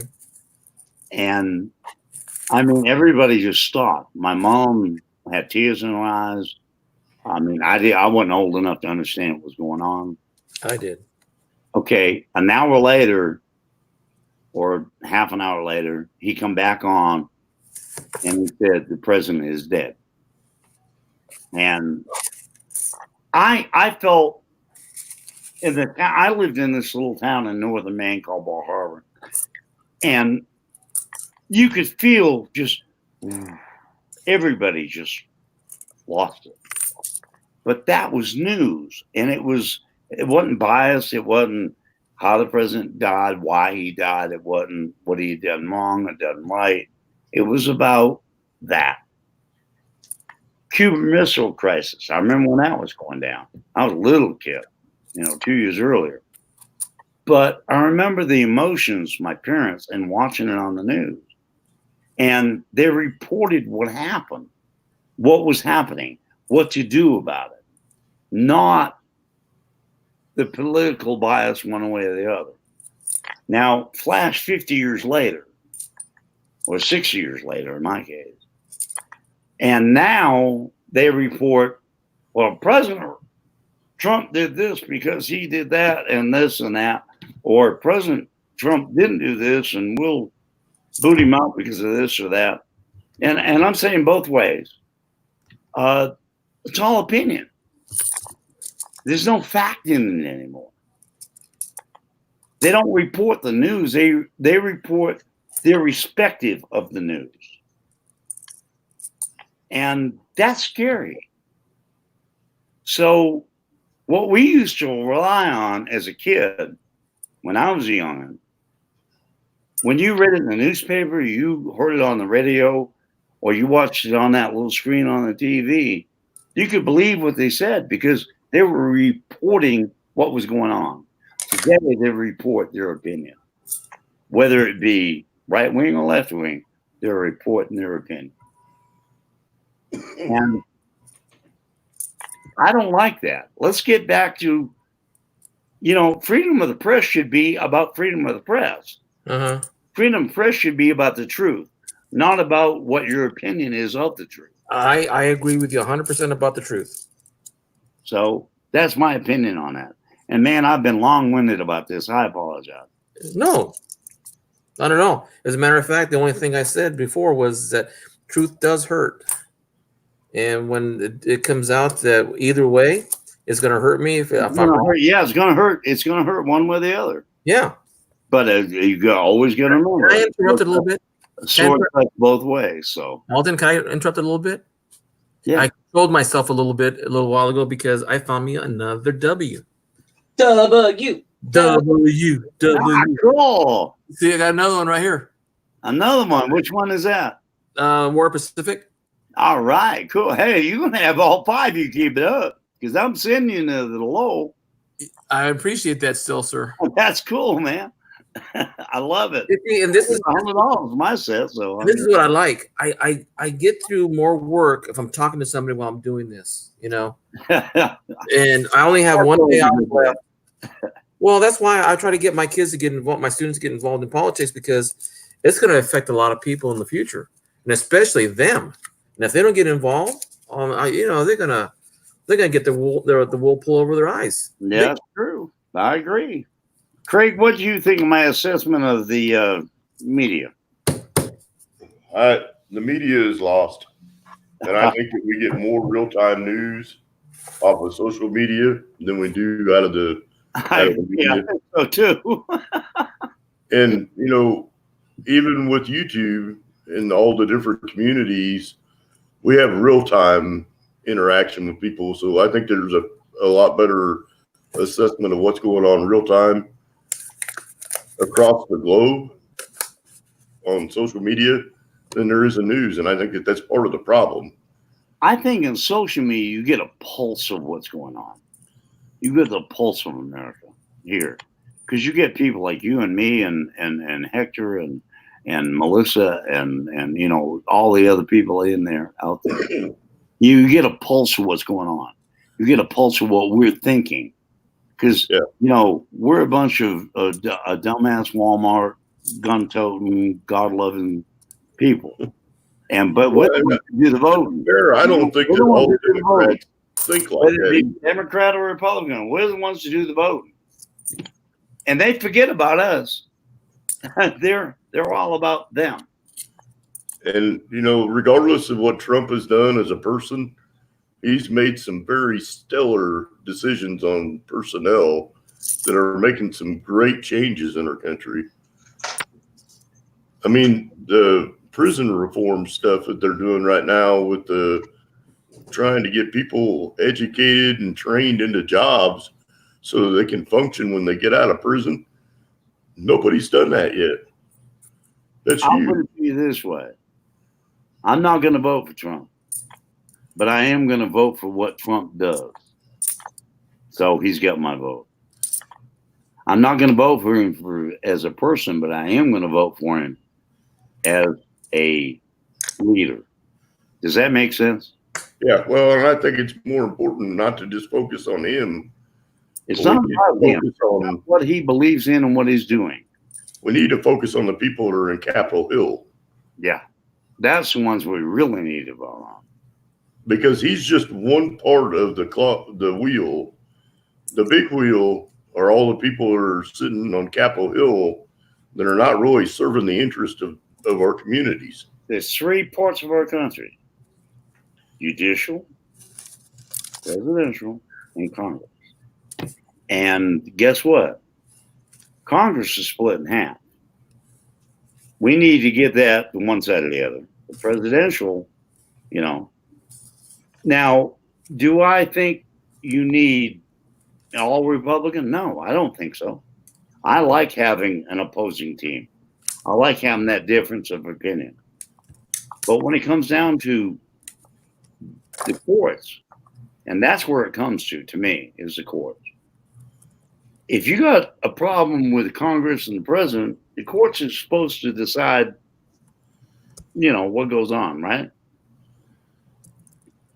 And that's what was denied here in the House. They didn't want to go to court because they knew they'd lose. Well, and to be honest with you, the whole system is not working efficiently. And what we need are people who will go to Washington and get in the mud and do the work. Clean swamp out. And not to quote Trump, 'cause, I mean, if Trump wasn't even in here, we still need to clean swamp out. Yeah, well, we need people that are going to work for us. You know, the common people that are working every day. You become a congressman making $100,000 a year, and you come out of Congress and you're worth $200 million. Something's not right about that. You know what I'm saying? Yeah, well, and I go back to that statement I made a couple times. I think that our elected officials should be on minimum wage, and they should have all the same medical benefits that people have. Exactly. Maybe not minimum wage, but definitely the same medical benefits, the same. They'll be on Medicare, and they'll have minimum wage. Security, everything should be the same. If not, then they should get a common salary. When I say common, it should be the average of the national wage, and everything else should be taxed at 100%. Yeah. Oh, it should be taxed just like we're taxed. No, any outside income. Oh, any outside income, yeah. Should be taxed at 100%. Yeah. Yeah, I agree with that. I'll go along with that one. And we need term limits. I mean, any politician. We need term limits. We need to, you know, two terms and you're done. Well, that would get rid of the problem. Do 2 terms, right? That's it. 2 terms. That's it. Yep. Get in, get out. In Congress the same way. Yep. 2 terms, you're done. Get in, get out. Yeah, you got Congress in there for 40 years. 2 terms. Women's been in there 40 years. 2 terms, no pension, unless you're a high-level official like a Speaker of the House or the President or a judge. You know, they get pensions. The common everyday Congress senator or representative should go back to the working force. Yeah, because most of the lawyers anyway making big money. Right. You know, no reason to pay a lawyer to be a congressman or a senator. They shouldn't be paid $200,000 a year for the rest of their lives. No, I agree to $200,000 a year while they're serving. I'll agree to that, but not for the rest of their life. Hell no. You know, spend 8 years. That's your limit. I mean, that's the way I see it. Hey, if the president can only do 8 years, so should a senator or a congressman. Yep. And, you know, I welcome to have, you know, a mixture of different political views. I think that we should represent our people with the diversity of our people. And I honestly think if that come to a vote with the American people, both sides, Democrat and Republican, I think that they would vote to do that. I really do. But I don't know if you'll ever see it come up. Because you got career politicians fighting it. Do you agree? Yeah. Well, I don't care what the political stance is. Like I said, the people in Washington should represent the people. And I think that, you know, we have enough of a technology advantage now that a lot of that stuff should be a lot more relevant.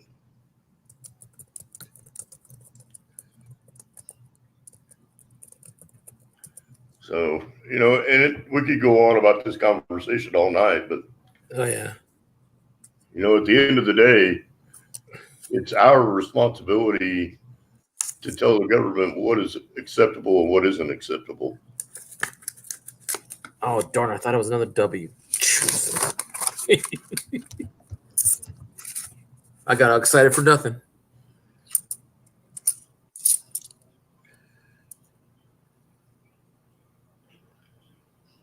Well, maybe it is a W. No, it's not. Man, my eyes are getting bad. You know, saying that they had in a movie I'm too old for I this. think that we could take some of those pensions that we spend on Capitol Hill and redistribute them to other areas of need in our society. You know, I think education could use a lot of that money. But as a taxpayer, that's my opinion. Whoa.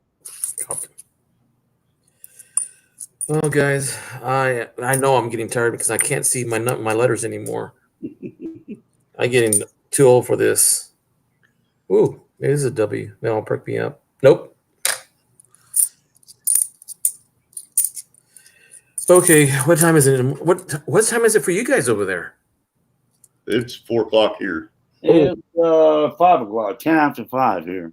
Oh, that means it's late. It's earlier for me, but still late. I gotta be at work tomorrow at 5. I do too, dude. I'm sorry. 7:30. But anyway, Hector, thanks for having me. And sorry if I got off stream and off topic, and but All right. Hey, Alden, I tell you what, I'm a very tolerant person, but there's a point where, I would say something if anything you said offended me. But we're discussing, and as long as it wasn't like, oh God, one night I was on a stream and this guy would call me effer and this and that, and oh Lord, yeah, and I said, well, if you talk to me that way, I'm sorry, I need to leave. What, you can't take the heat? No, you can't take the heat. No, you're just getting vulgar, dude. Yeah. So, well, my thing is, Hector, I don't care if you're Democrat or Republican. It really doesn't matter. I voted both sides of the aisle and still will. I just want the best for the country, and I think you do, and I know Craig does, and most people here do. Whether you're a Trump fan or not a Trump fan, that really don't matter. What matters is you love the country. We're here. We want the best for it. So vote your conscience. And that's what it comes to. Vote your conscience and vote. Please vote. Oh, I've been voting. Here, if you vote my guy out, vote. Yep. So that's my opinion. No matter what, even if you don't like that president, it's not forever. It's just a 4-year term. That's it. I mean, vote. You don't like this guy, vote him out. You don't like Congress, vote him out. You want your Congress to be in a different way or the same way, vote him in. Vote. That's the only voice we have as a people, as a nation. The only voice we have is to vote. So that's really what it comes down to with me. I mean, we all got our opinions, and opinions like buttholes, we all got one. But when it comes down to it, if you don't vote, then don't complain. Yep. Democrat or Republican, if you don't vote, don't complain. Night, Hector. I'm out of here. Well, I appreciate you, Alden. I thank you for your opinion. I thank you for your time, and I thank you for participating. And Craig, especially, I like talking to you guys. I mean, it's like I love talking to you, Hector. You're a good guy. You're number one to me. Thank you. I appreciate that. I was telling Lincoln, I said, me and Hector have gotten close. Now we're opposite ends when it comes to a lot of things, but I respect him and his opinion, and I hope he respects mine. Well, of course. That's only how we're gonna make America. We've got some outstanding people in our community. Yeah. Man, I can't believe it. I found 2 W's. That's awesome. That's cool. Well, no, you got 3 because I'm sending you one, dude. Oh, thank you. I got 3. You got 3. You got one you don't have. So now all you like is 2. You'll get them. You'll find them. I was even surprised you getting 2 tonight. So I hope you do, my friend. I hope you do. Well, folks, I really got to cut this because I'm out of here. Flowers. Craig, You I do. You're my brother. Oh, Everybody in the chat, thank you very much for showing up. Thank you for sticking care. around. Night And, all. night all. That's Godspeed. Good night, Craig. Thanks for having me, Hector. Not a Everybody problem. take care. Take care of you, sir.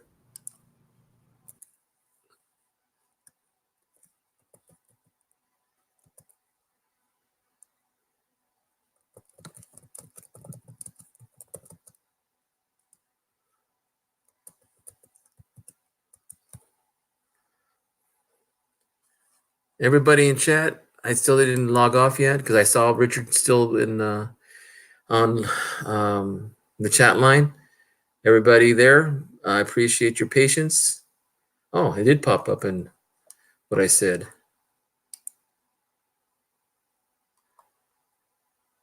Well, anyway, it is late for me. I still got a half a box to go. Alexander, I'll talk to you later. Thank you, sir, for showing up. Bye, boys. I think you already left already, but if you're here, good night. Thank you for sticking around. Let's see who else might be here. Colorado left a while ago. It's okay.